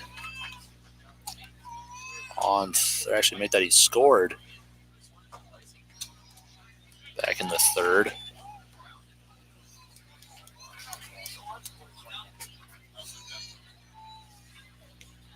So that pitch will miss there for ball one and a 1-2 count. Kristofiak from the windup. Fastball in a good frame there from Ben Berg. Just going to miss outside for ball two, and Melendez still alive in the count after a healthy pitch there from Kristofiak, and it looks like we're going to see a reliever warm up for Carroll. Here's the fifth pitch of the at-bat. Missing high for ball three, and we've worked the count full. There's the full count pitch, and Melendez will roll this one over towards short. Andrew Fay will come up throwing, and Melendez almost beats it out with a hard 90. But the throw will beat him for out number one. With one down, nobody on base, it's still 7-0 Bancroft. Thanks to Adrian Torres on the triple with an error. Scoring as a throw sails out of play. As we'll now go to our five-hitter, Miguel Miko Soto. 0 for 1, but he's got 2 ribbies already. As he watches the first pitch for ball one, low and away.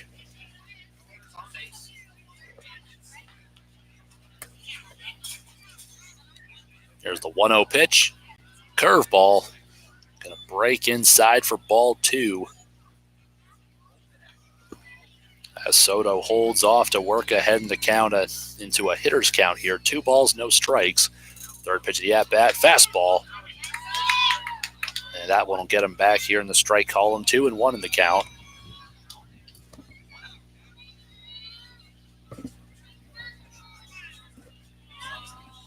Kristofiak back from the windup, and the fourth pitch of the at-bat going to miss outside once again for ball three.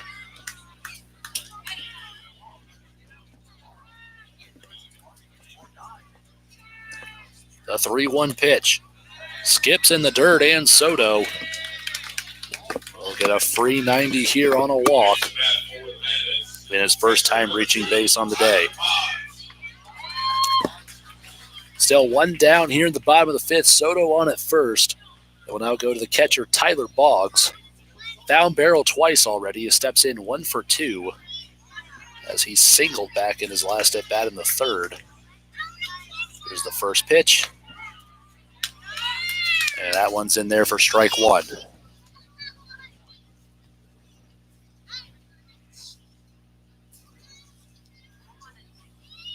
The 0-1 count now to Boggs as Kristofiak from the stretch. The 0-1 make that the 0-2.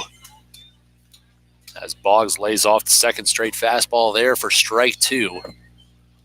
And he's now going to have to work back from 0-2. Christofic with the third pitch of the at-bat, and Boggs rips it right back up the middle. But the center fielder there to make the grab for out number 2. And Tyler Boggs winning the duel by driving that pitch. And he's driven all of his batted balls thus far today, but he's still 1 for 3. Sometimes baseball isn't exactly fair. So we'll now go to Tommy Reyes-Cruz with the first pitch of the at-bat missing well high.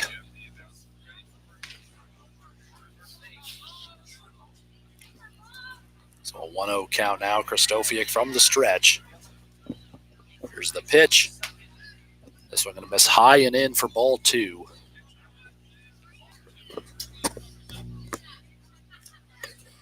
For Tommy Reyes-Cruz, a couple of pop-outs thus far. Here's the 2-0 pitch. And Cruz hits this one in the air. The right fielder won't have to move much, and it will be a fly out for out number 3. As Adrian Torres scores the lone run on the triple to make it 7-0, as your Bancroft Bandits are once again on top of the Carroll Merchants as we head to the top of the 6th inning here live from Memorial Park.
So we're here in the top of the 6th, and if you're just tuning in and catching up as of now, let me bring him to speed. Austin Atwood is pitching on easy difficulty as he has struck out 12 of the 15 Carroll Merchant batters, and Wallace is going to check swing at one in the dirt, and no check to the first base umpire needed as that's strike 1.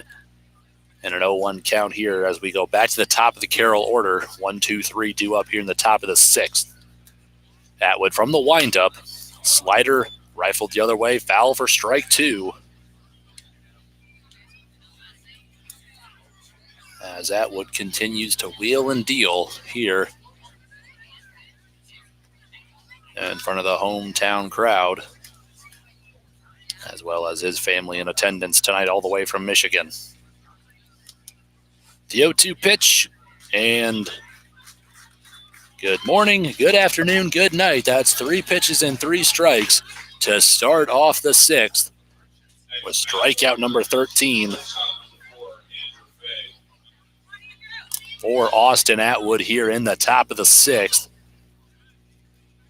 As he got him chasing on a low and away fastball, even in the dirt.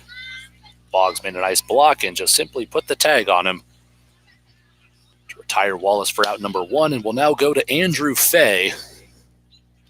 Fouls this one straight out of play the other way for strike 1.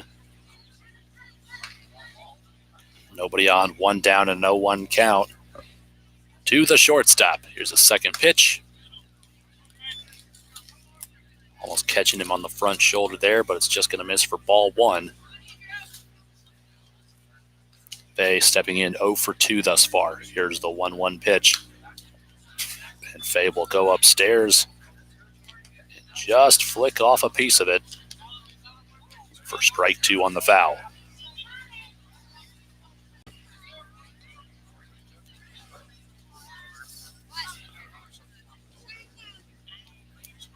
The 1-2 from the windup, and this one's ripped right back up the middle in the air, and Torres has no problem. Makes the grab for out number 2. And will now go to Nick Supple, the first baseman. 0 for 2, 2 strikeouts.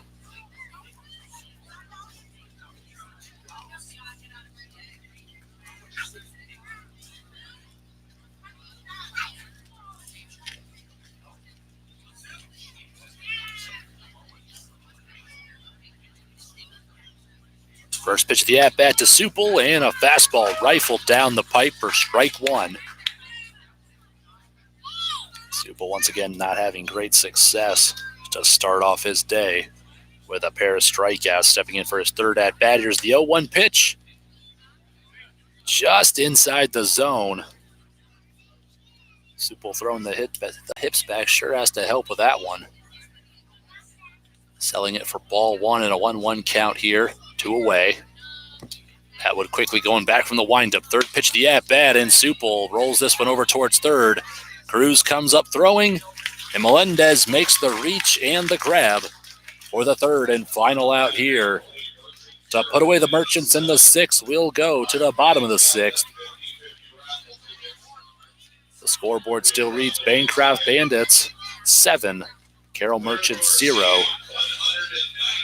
Bandits coming up to bat, looking to keep on adding. You're listening to Bandits Baseball live from Memorial Park.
Bottom of the 6th as Sean Ross is due up for the Bandits.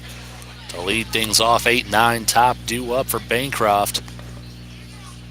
As they've just been cruising in this game. Solid at the plate. Solid in the field, but nevertheless, they haven't had to do much work defensively.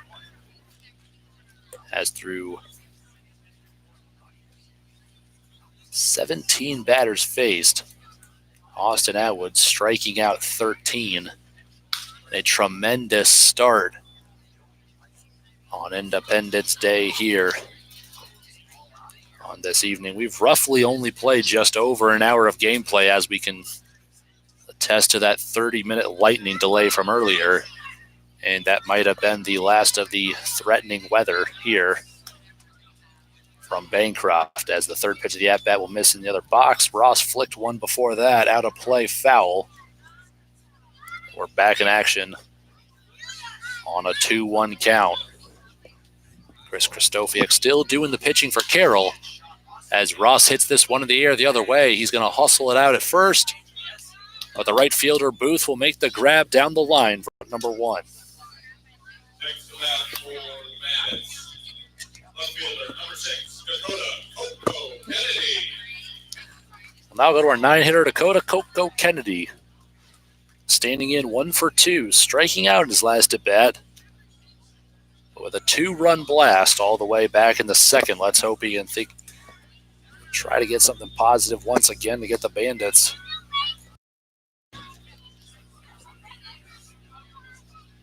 back the scoreboard here in the bottom of the 6th. But Kennedy will watch the first pitch for strike one on the outer half of the plate.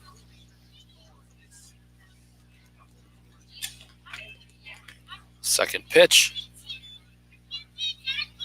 A little bit of some breaking stuff there, and Kennedy stands still, and somehow the ball doesn't hit him. Well inside there for ball one. That one outside for ball two.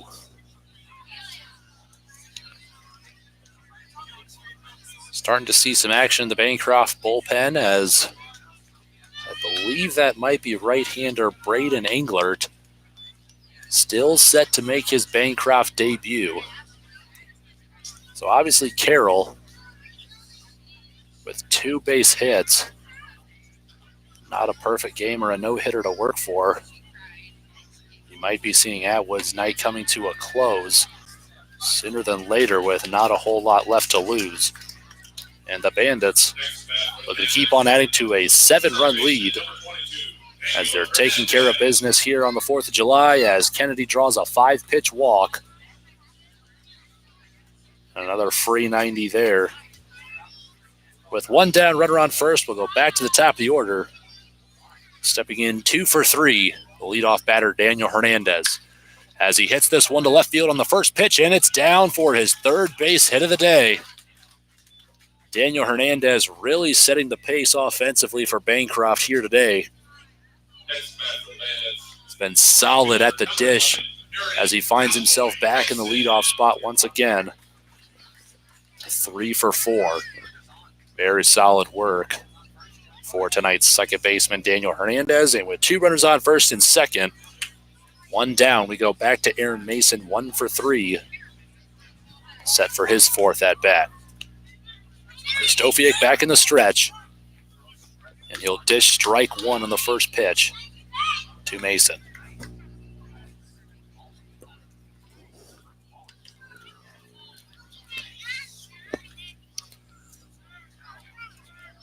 Stretch from the 0-1. Krzysztofiak kind of stalls in the stance as he locks eyes with Kennedy at second. Swings a little open there. Misses outside for ball 1. And the 1-1 on the way. Mason grounds this one down the third base side towards Coach Kieran in the box. Strike 2 on the foul ball.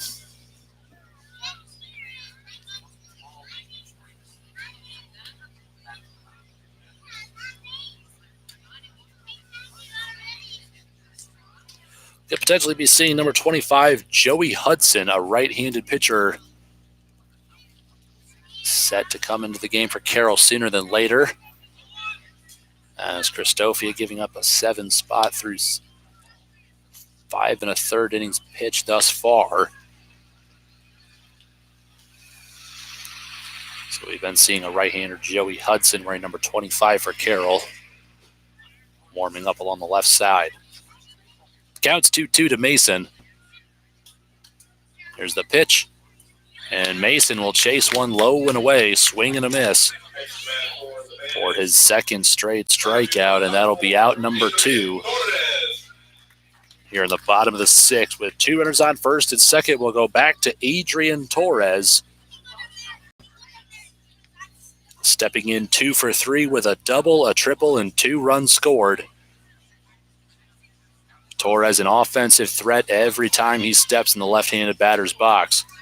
Krzysztofiak still going from the stretch. First pitch, and Torres cranks this one to center field, but it looks like it's just going to hang up long enough for the center fielder Chase Corton to easily grab the 3rd and final out here in the 6th. It's going to be the 2nd scoreless inning pitched for Chris Krzysztofiak here after 6 complete, and it looks like we're going to be seeing a right-hander and the debut of Braden Englert here to start the top of the 7th for Bancroft. So Austin Atwood's night coming to a close after recording 13 strikeouts through 6 complete innings pitched. So Englert set to make his debut next here. You're listening to Bandits Baseball live from Memorial Park. Stay tuned.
So Braden Englert set to make his debut for Bancroft, as this past spring he played a pretty impressive season for a freshman, a 5.23 ERA and a 4-2 overall record in 7 starts for Biola University, as that was only his freshman season in the spring. So obviously Englert with a lot of action, a lot more upside to look forward to in his collegiate career. Making his Bancroft debut in a 1-0 count. Second pitch going to nab the low and outside corner for strike one. And a 1-1 count to tonight's honorary beer batter, Ben Berg. Doing a good job with that moniker thus far, standing in 1 for 2 with a double, but he swings on the third pitch, missing for strike 2. And Englert with a pretty effective delivery here, showing some crisp velo from the windup, the 1-2. And a breaking ball there. Englert getting some oohs and ahs reaction from the crowd in his first warm-up before the top of the 7th. Count still 1-2. Berg fouls another off, and this one will get him. Foul tipped into the mitt. Boggs makes the grab for strike 3. And the first batter in his debut, Englert strikes out Berg for out number 1 here in the top of the 7th.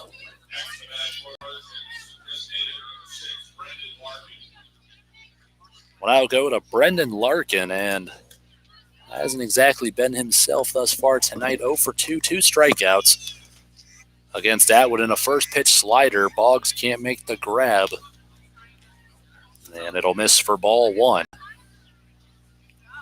to Brendan Larkin, the DH. Counts now 1-0. And this one will miss well outside for ball 2.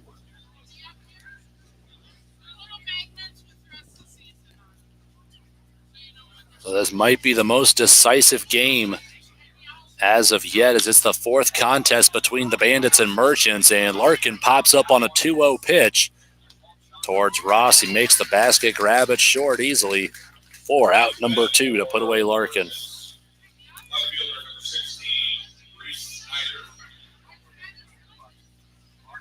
So the pitching staff just continues to reload.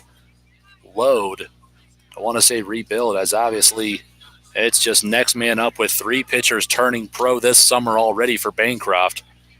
And Braden Englert looking pretty impressive here in his debut, and efficient for 2 quick outs.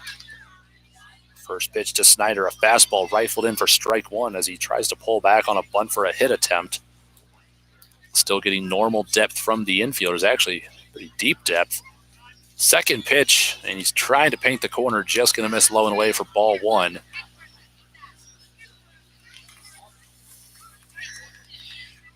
Count now 1-1. Englert from the windup. Missing inside this time for ball 2.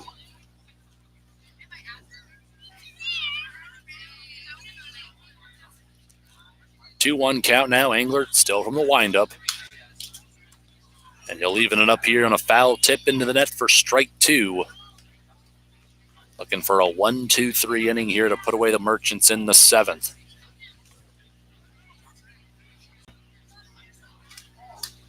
Fifth pitch of the at-bat on the way from the windup.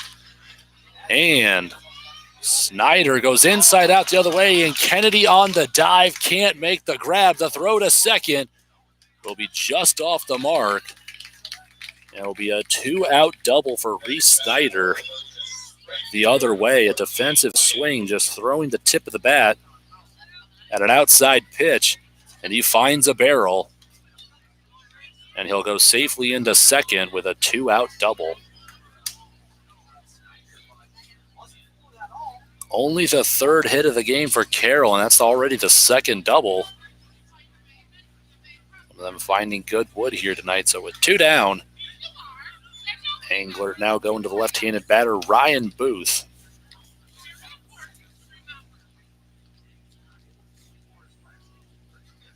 Four left-handed batters in the Merchants batting order tonight. And a 1-0 count to start off Booth. Second pitch of the at-bat, he rolls over, and we're back to even here 1-1 in the count.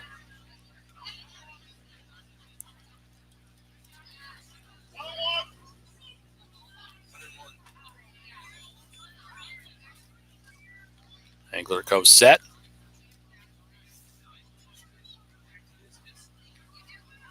And the stretch with the 1-1. Slider just off the plate for ball 2.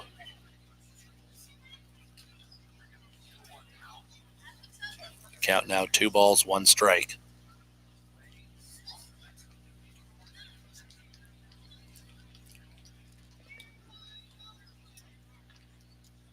Here's the 4th pitch.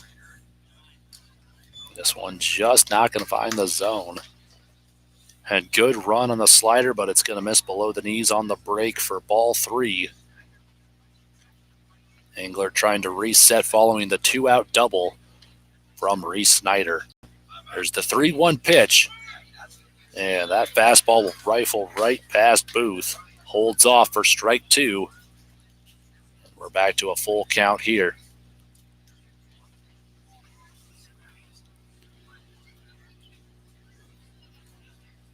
Stretch from 3-2, and Booth hits this one in the air towards center field. Adrian Torres will camp under it and make the grab for out number 3 as Angler retires the Merchants and 4 batters in his Bancroft Bandits debut.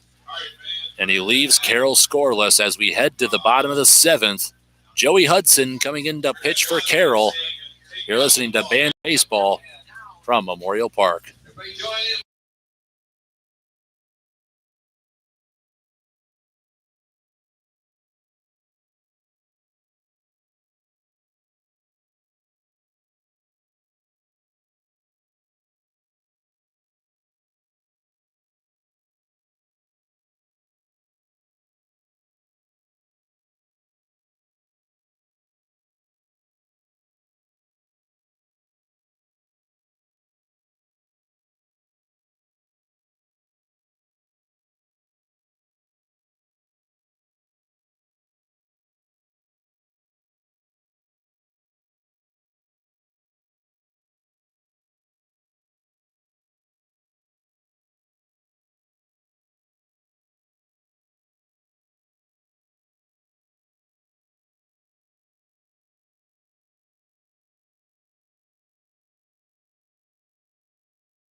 4, 5, 6 do it for Bancroft here in the bottom of the 7th with Ivan Melendez.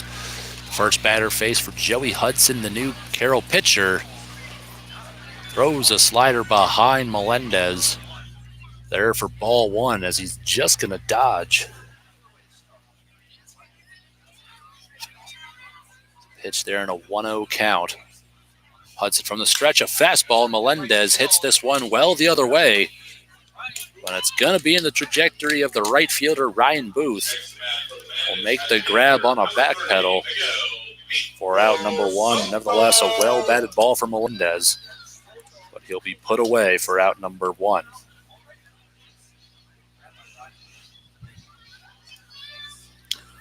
Soto steps in, reaching base by a walk. He's 0 for 1 with a sac fly and a ground out with 2 RBIs thus far. First pitch of the at-bat. And a breaking pitch there. Going to miss slow and inside for ball 1. A lot of fireworks and a lot of fans from both sides here tonight. But it's Bancroft basking in the glory of a 7-0 lead late in the ball game. Here with 1 down, nobody on base in the bottom of the 7th. And the Bandits are going to look to get back to their winning ways. Get to win number 15 on the summer. Interesting stat, the second and third place teams only amount to as many wins combined as Bancroft. That's Fort Dodge and Storm Lake.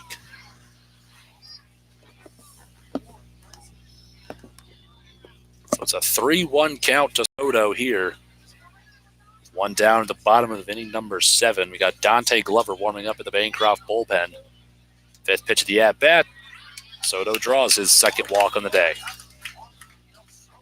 Next back for the Bandits, catcher number 2, Tyler Boggs. We'll now go to the catcher, Tyler Boggs.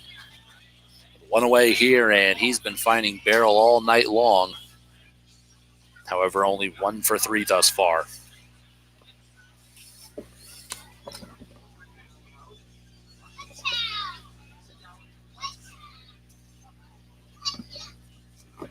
First pitch of the at-bat to Boggs as so it's going to miss low and away as Soto dancing around first. Trying to get in the head of Joey Hudson, the pitcher.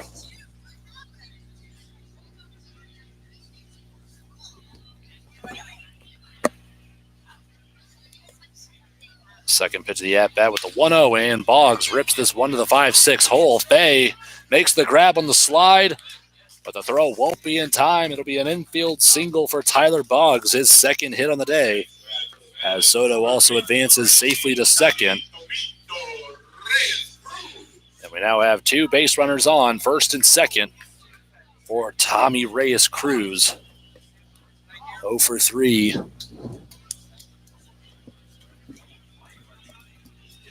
Looking for a pitch to drive here.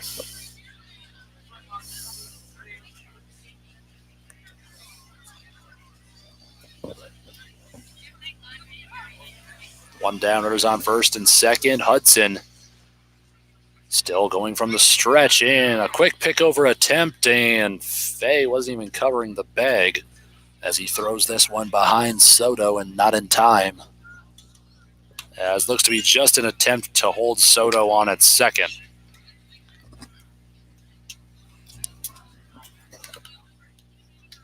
Hudson comes set here for the first pitch of the at-bat.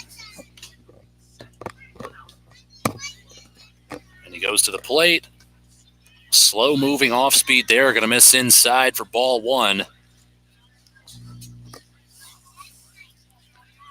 So Ross standing in on deck, the 7th batter at the plate with Tommy Reyes-Cruz. Just getting underneath the balls tonight. 3 pop-outs. Second pitch of the at-bat, and this one runs outside the zone for ball 2. So nevertheless, it's a hitter's count here for Reyes-Cruz with 2 balls, no strikes, but it was this count alone has been detrimental for him tonight. As this has been the count, he's flew out all 3 times too, and luckily this one carries out of play for strike 1, and foul tipped almost. Just carries over a parked car in the street. The parking here at Bancroft is pretty tricky, to say the least. You got to be really careful where you park your car. A lot of foul balls could be trouble. So 2 balls, 1 strike in the count. Here's the pitch. Carries outside for ball 3. And now Joey Hudson could be getting into trouble here in his first inning of work.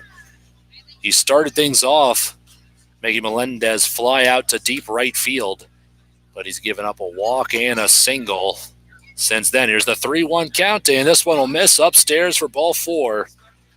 And another free 90 here as he walks Cruz. To load the bases up for Sean Ross, the shortstop. 1 for 3 thus far. And a good opportunity for some RBIs. And to extend a 7-0 lead for Bancroft here in the bottom of inning number 7. 1 away. Hudson comes set from the stretch. First pitch. Slow moving off speed. Going to skip in the dirt. Ball 1. So Hudson only just a slight amount of trouble trying to find the zone thus far. Ross standing in. He's got a very simple batting stance, and if he could just time one up and find a barrel, it could be troublesome. Second pitch in, a fastball, missing low and outside for ball 2. So Ross trying to find barrel, trying to find his second base hit on the day. Gotta wonder if we could potentially be seeing some pinch hitting opportunities late in the ball game.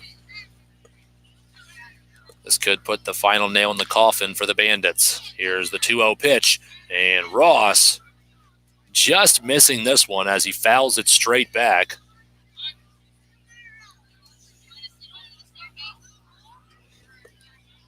Umpires calling time. Wonder what's happening here as Miko Soto heads to the dugout for a quick substitution to have a pinch runner for Julian Galindo, now going to third base for Miko Soto. So base is still loaded here on a 2-1 count to Ross. Fourth pitch on the way, and Ross, a big swing and a miss, not going to get this one. All or nothing approach when Ross takes some mammoth hacks at some pitches. As we know, he's got a lot of pop. He has the potential to send balls a long way. But a 2-2 count here for Ross. Fifth pitch on the way, curveball, and that will freeze Ross as he goes down looking, strike 3. Good curveball there. It sweeps right back into the zone at the last possible second to retire Sean Ross for strike 3 and out number 2. And we'll now go back to the 9-hitter Dakota Coco Kennedy. Stepping in 1 for 2. Looking for more RBIs here with bases loaded and 2 down. First pitch from Hudson. Trying to paint the low outside corner, but not going to get it for ball 1. Man,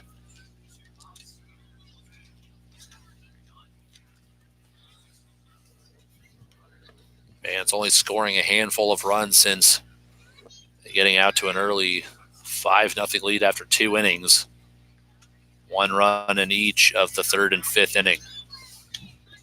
So now a 2-0 hitters count to Kennedy. You're going to have to be careful if you're Joey Hudson, as we've already seen what Kennedy can do with a mistake pitch. Sending one to the light post down and left. As the clouds continue to return over the outfield sky. And Hudson comes set with the 2-0 pitch, and Kennedy with a swinging bunt, but it's going to be fouled off the ankle, but he looks to be okay. So it'll be strike 1 on the foul.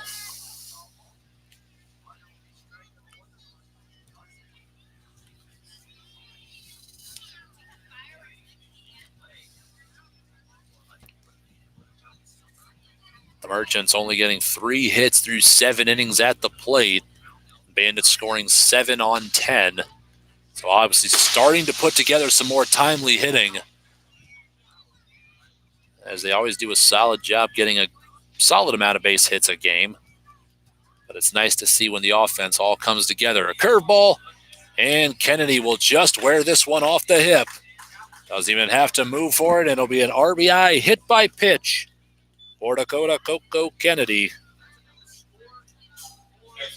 as he heads to first base, and Julian Little Jules Galindo comes in to score from third. Got a lot of solid nicknames on the team here for Bancroft.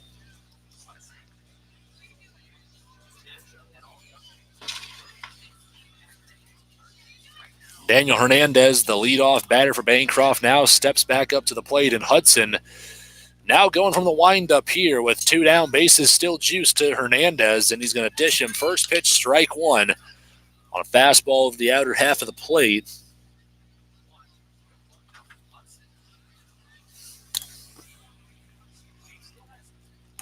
We started things off with Ivan Melendez this inning alone, the cleanup batter. We're already back to the top, and Hernandez pops up on the 0-1. It's going to stay in the infield, and The second baseman will make the grab. But the third and final out, and the Bandits leave the bases loaded for the third out. But Bandits add one more in the bottom of the seventh to make it 8-0 as we head to the top of the eighth. 8-0 Bancroft over Carroll. Top of the eighth on the way from Memorial Park.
So we got the top of the eighth inning on the way here from Memorial Park as we have another pitching change for your Bancroft Bandits, who add one more run back in the seventh to make it 8-0 over Carroll. So now in the pitch, we got Dante Glover, a left-handed pitcher with 5 appearances, a 1-2 overall record, and a 3.75 ERA. Through 12 innings pitched, he has 22 strikeouts. So Dante Glover doing solid work, adding some velo back on that fastball as he was sitting low 90s on his fastball this past Sunday against Albert Lee, which he was able to earn Player of the Game honors by striking out 7 in relief. The 1-0 pitch as he starts off. Chase Corton now 2-0. 2 pitches outside the zone. Now a 2-0 count. Hitters count for Corton. And he rifles in a fastball to get back in the strike column here for strike 1. The right-handed batter Corton. Here's the 4th pitch, the at-bat. This one rides high for ball 3, and really starting to look dark here as the clouds are returning, but it's a nice pink glowing sky here from Bancroft. And Corton will slice this one out of play for strike 2, and now a full count against the left-hander out of Clark University, Dante Glover. Just completed his collegiate career, coming to Northern Iowa all the way from Las Vegas, Nevada. And a One way or the other, pitch just outside. Looks to be the call as he's going to send Corton to first on a free 90 on balls. So now we got Ty Hansen 0 for 2 with a swinging and looking strikeout each. Looking to get things going for Carroll late here as they trail 8-0 with nobody out and one runner on first in the top half of inning number 8 as Hansen lets a fastball blow by him for strike 1. Glover quickly comes set from the stretch. Second pitch of the at-bat, and he gets him chasing up in the attic. Swing and a miss for strike 2. One more strike could be 1. A ground ball could be 2.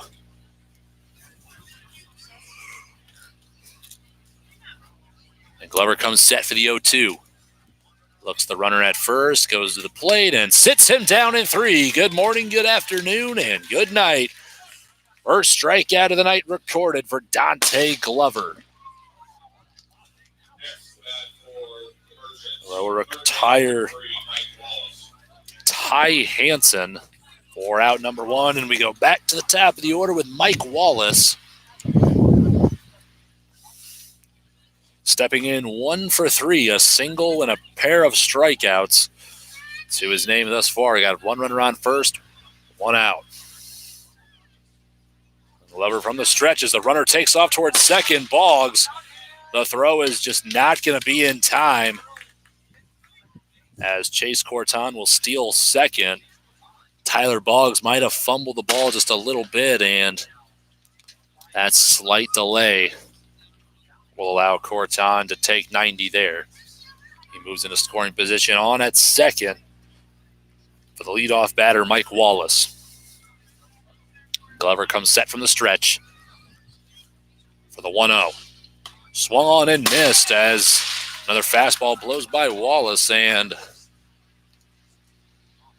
still some fireworks blowing out of the park. A lot of festivities in the Bancroft community here tonight. The 1-1 count. Here's the pitch. Wallace goes inside out, foul. 1 ball to 2 strikes here for Wallace. Looking for his second hit or his second time on base at least. Be sure to tune back in here right here on our YouTube channel tomorrow. So we'll have 6:45 9-inning action against the Storm Lake Whitecaps, and we'll take on Storm Lake on the road on Saturday, July 6th. 6:45 9 innings once again at their place. And then Sunday at Fort Dodge, July 7th, 4 p.m., 9 innings. Witness the debut of Ray Diaz, a premier pitcher in the NAIA. Now a 2-2 count to Wallace. 5th pitch of the at-bat. Rifles a fastball down the pipe for strike 3. Wallace goes down frozen. Second consecutive strikeout for Glover here in the top half of inning number 8. The Bandits looking to pack this one in the bag late in the game.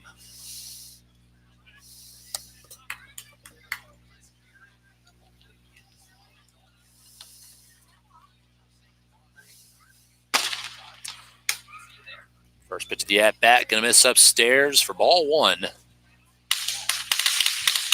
a bunting attempt from Andrew Fay. They're going to say Fay held off on a bunting attempt, so nevertheless it will be ball 1.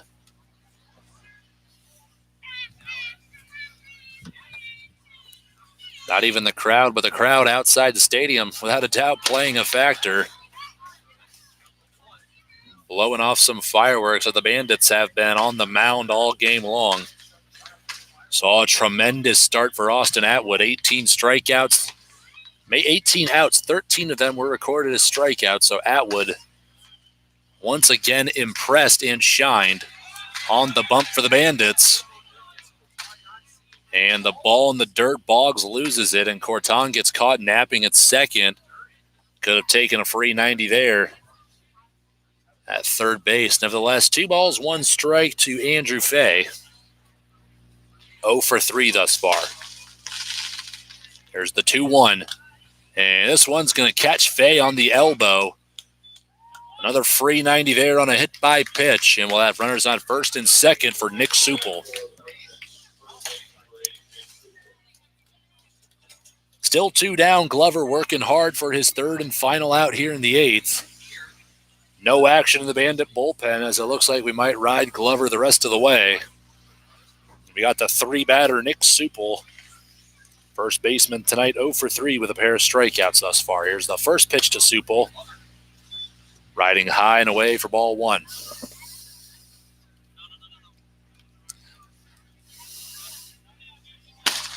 The Merchant hitter is doing a solid job, at least identifying the pitches. But when they get the 2 strikes, that's when they got in trouble all night long. Second pitch of the at-bat, there's strike 1. As the Merchants have struck out a whopping 16 times tonight. And we still got 4 more outs on the Carroll offense. And a 1-1 count. Third pitch of the at-bat from the stretch in. Supel with a big swing and a miss for strike 2.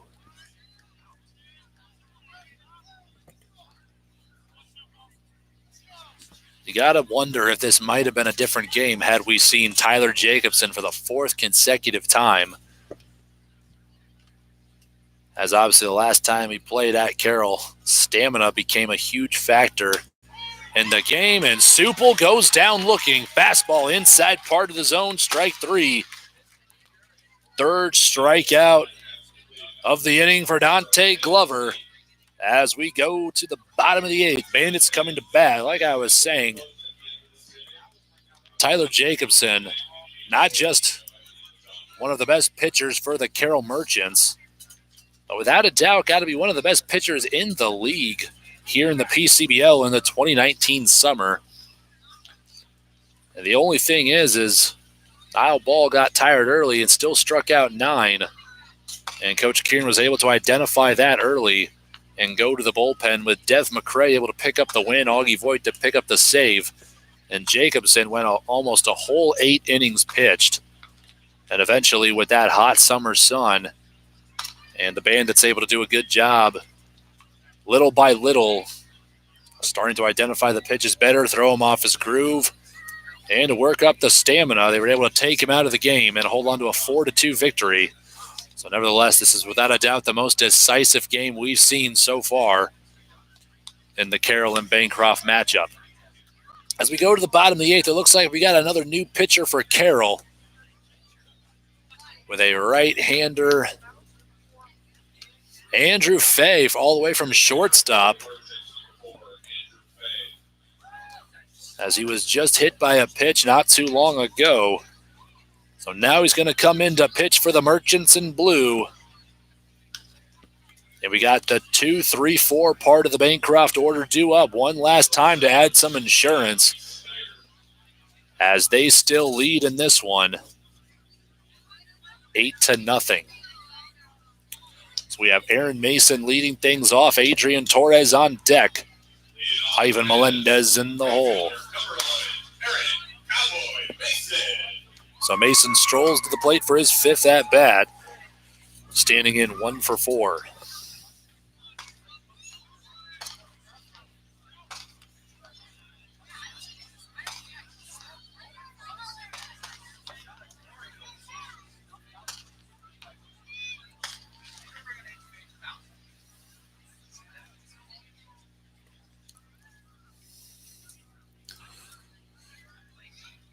So now Andrew Fay, the pitcher, coming set in the stretch, and he's going to start Mason off with a fastball, and this one hit to center field, and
And the 3-1 to Torres as he hits this one in the air down the left field line, but it's going to drift just foul over it.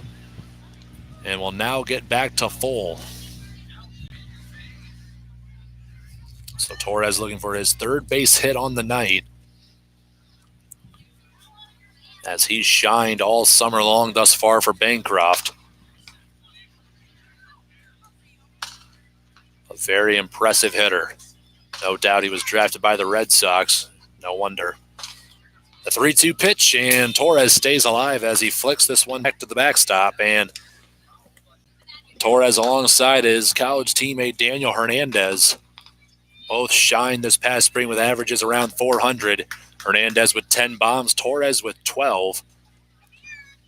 Only could have wondered what would have happened had we seen the third NMJC Thunderbird and Rody Barker, a catcher who unfortunately went down with a hernia just days before he was supposed to come out to Bancroft for the summer all the way from Texas. But nevertheless, Torres goes down swinging for strike 3.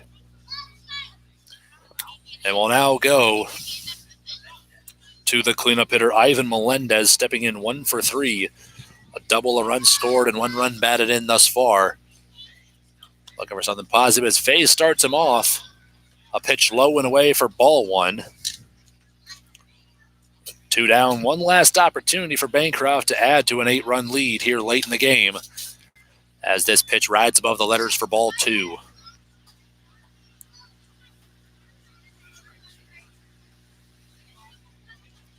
A 2-0 hitter's count to Melendez as he's going to hold off at 1 at the ankles. And 3 straight balls to Melendez. The third batter faced by Andrew Faye.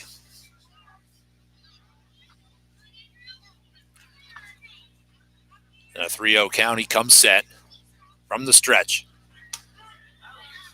This one right down the pipe for strike 1. Melendez still up in the count here. 3 balls to 1 strike. Faye comes set. And the pitch. Melendez, the big swing and a miss. Not sure how he missed that one, but it's going to be strike 2 and a full count to Melendez here in the bottom of the 8th. 6th pitch of the at-bat, and Melendez cranks this one to deep left field, and goodbye! Home run for Ivan Melendez. His second on the summer. Mark it up 9-0.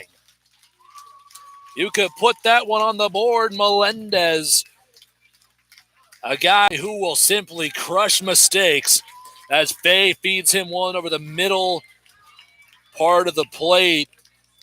And Melendez cranks this one way out.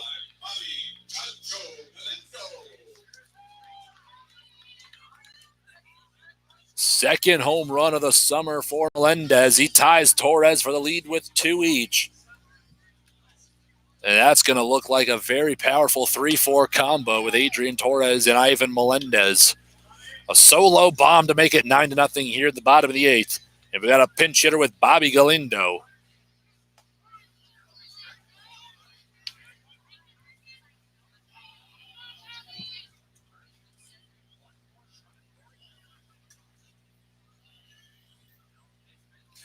A 1-1 count to Galindo. He rips a grounder right back up the middle, and the second baseman going to make a great play on the run to put away Galindo for out number 3.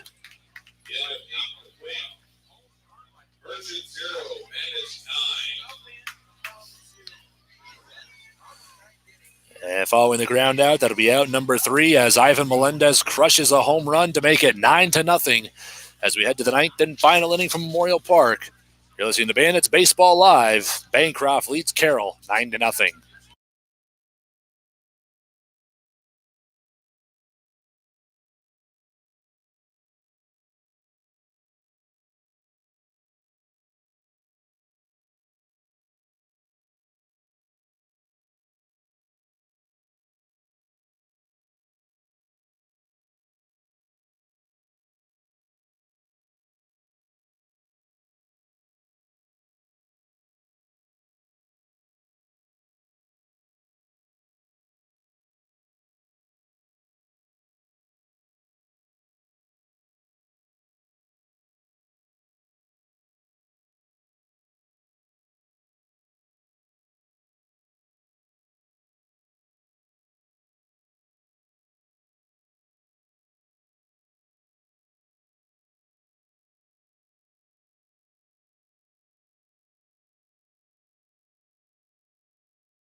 Top of the ninth in the final inning of play here on Independence Day. The birth of our nation's capital, as it's been all Bancroft Bandits all game long.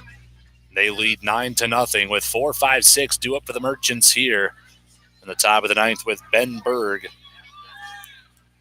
set to lead things off as the Merchants need to get to 9 runs before they get to 3 outs to stay alive here from Memorial Park. Dante Glover from the windup starts Berg off on a high outside fastball. Swung on and fouled away for strike 1.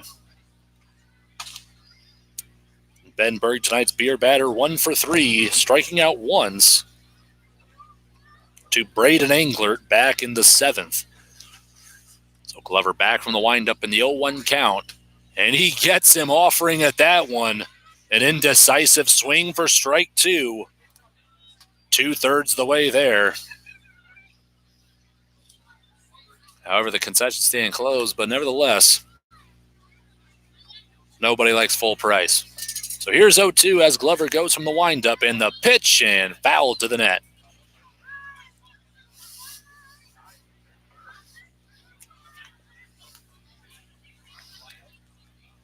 The count will stay 0-2 following another foul ball from Berg. Looking for his second hit here.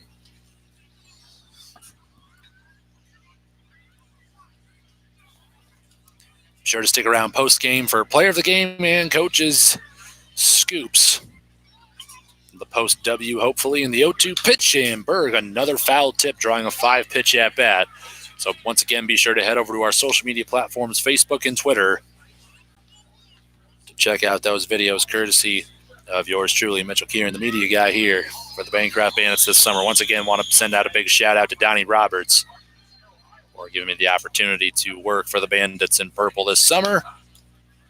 And Berg will go downstairs and foul off yet another pitch, drawing a 6-pitch at-bat, and the count will still be 0-2.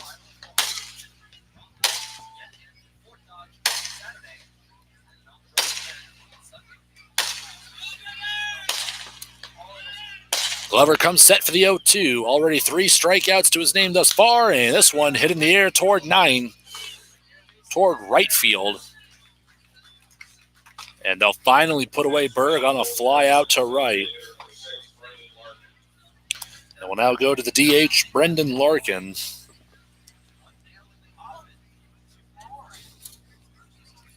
He's been held under control tonight. A powerful bat stepping in 0 for 3 with 2 strikeouts.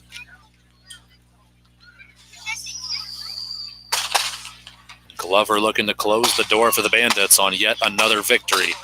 First pitch, and he makes him swing around and missing for strike 1. A big hack swung on and missed from Larkin there. Fooling for strike 1. Here's the second pitch of the at-bat. 2 pitches, 2 strikes. Larkin now down 0-2.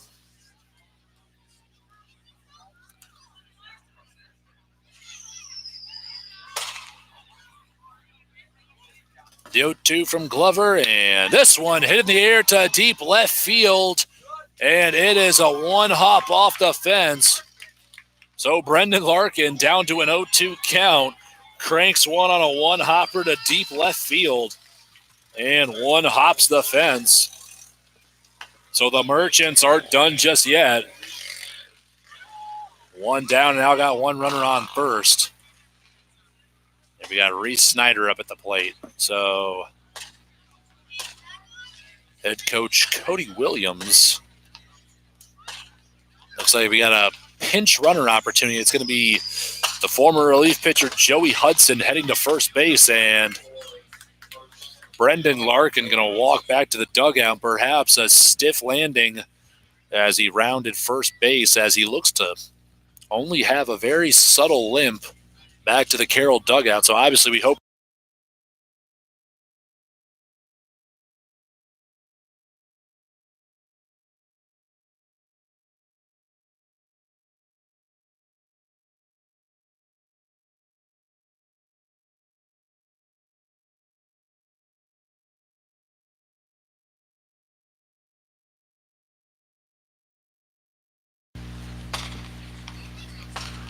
Count now 0-1 to Snyder.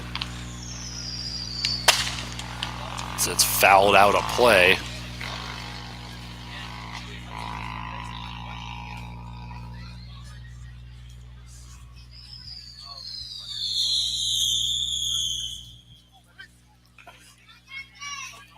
So Glover now still going back from the stretch.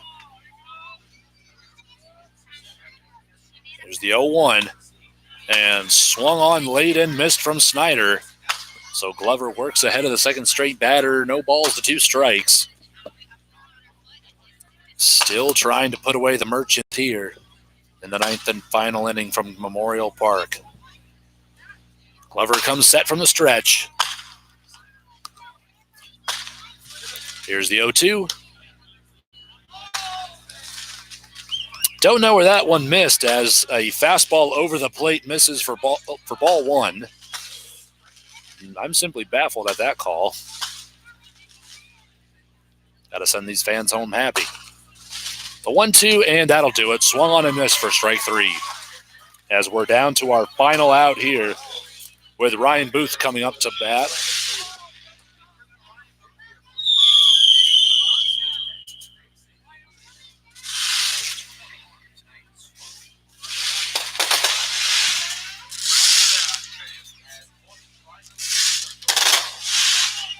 Two down as Dante Glover struck out 4 batters already. Looks like we might have some post-game festivities and some fireworks here from Memorial Park. So we got some people out beyond center field.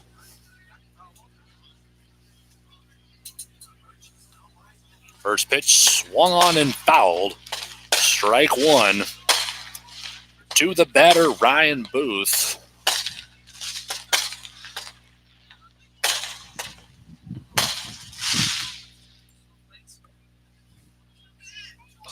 Glover comes set for the 0-1 from the stretch, and it swung on another foul tip. And Carroll now down to their final strike as it's no balls to 2 strikes. Glover looking to slam the door for a defiant victory as the Bandits look to get back to the win column and advance to 15-4 here in week number 6 for the Pioneer Collegiate Baseball League.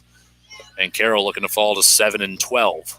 Here's the 0-2, and a broken bat rolled over towards the Bancroft dugout. Third pitch swung on and fouled for Ryan Booth, stepping in 0 for 3.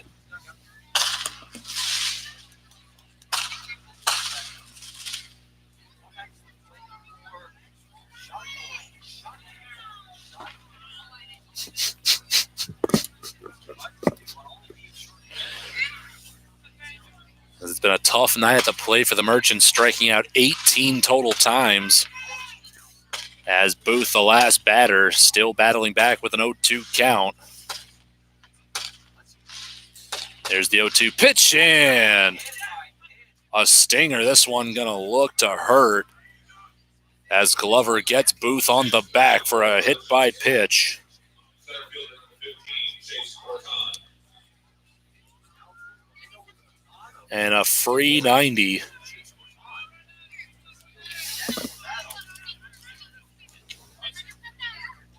To make it runners at first and second, still 2 down. And we'll now go to the center fielder, Chase Corton. It's the first pitch getting away from him there as Glover still inching his way closer to the end of the game. Wanting a new ball here. Got a new catcher, Dre Sean, in behind the dish.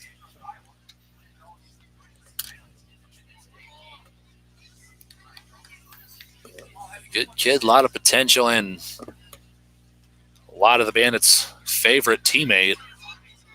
Great attitude he brings, a lot of positivity and a winning attitude to the team this summer. Obviously a guy that Coach Kieran and Van Vactor both know very well out of Valley City State University, where all 3 of them hail from. The 2-0 count now to Corton. And that fastball will nab the zone low and inside corner for strike 1.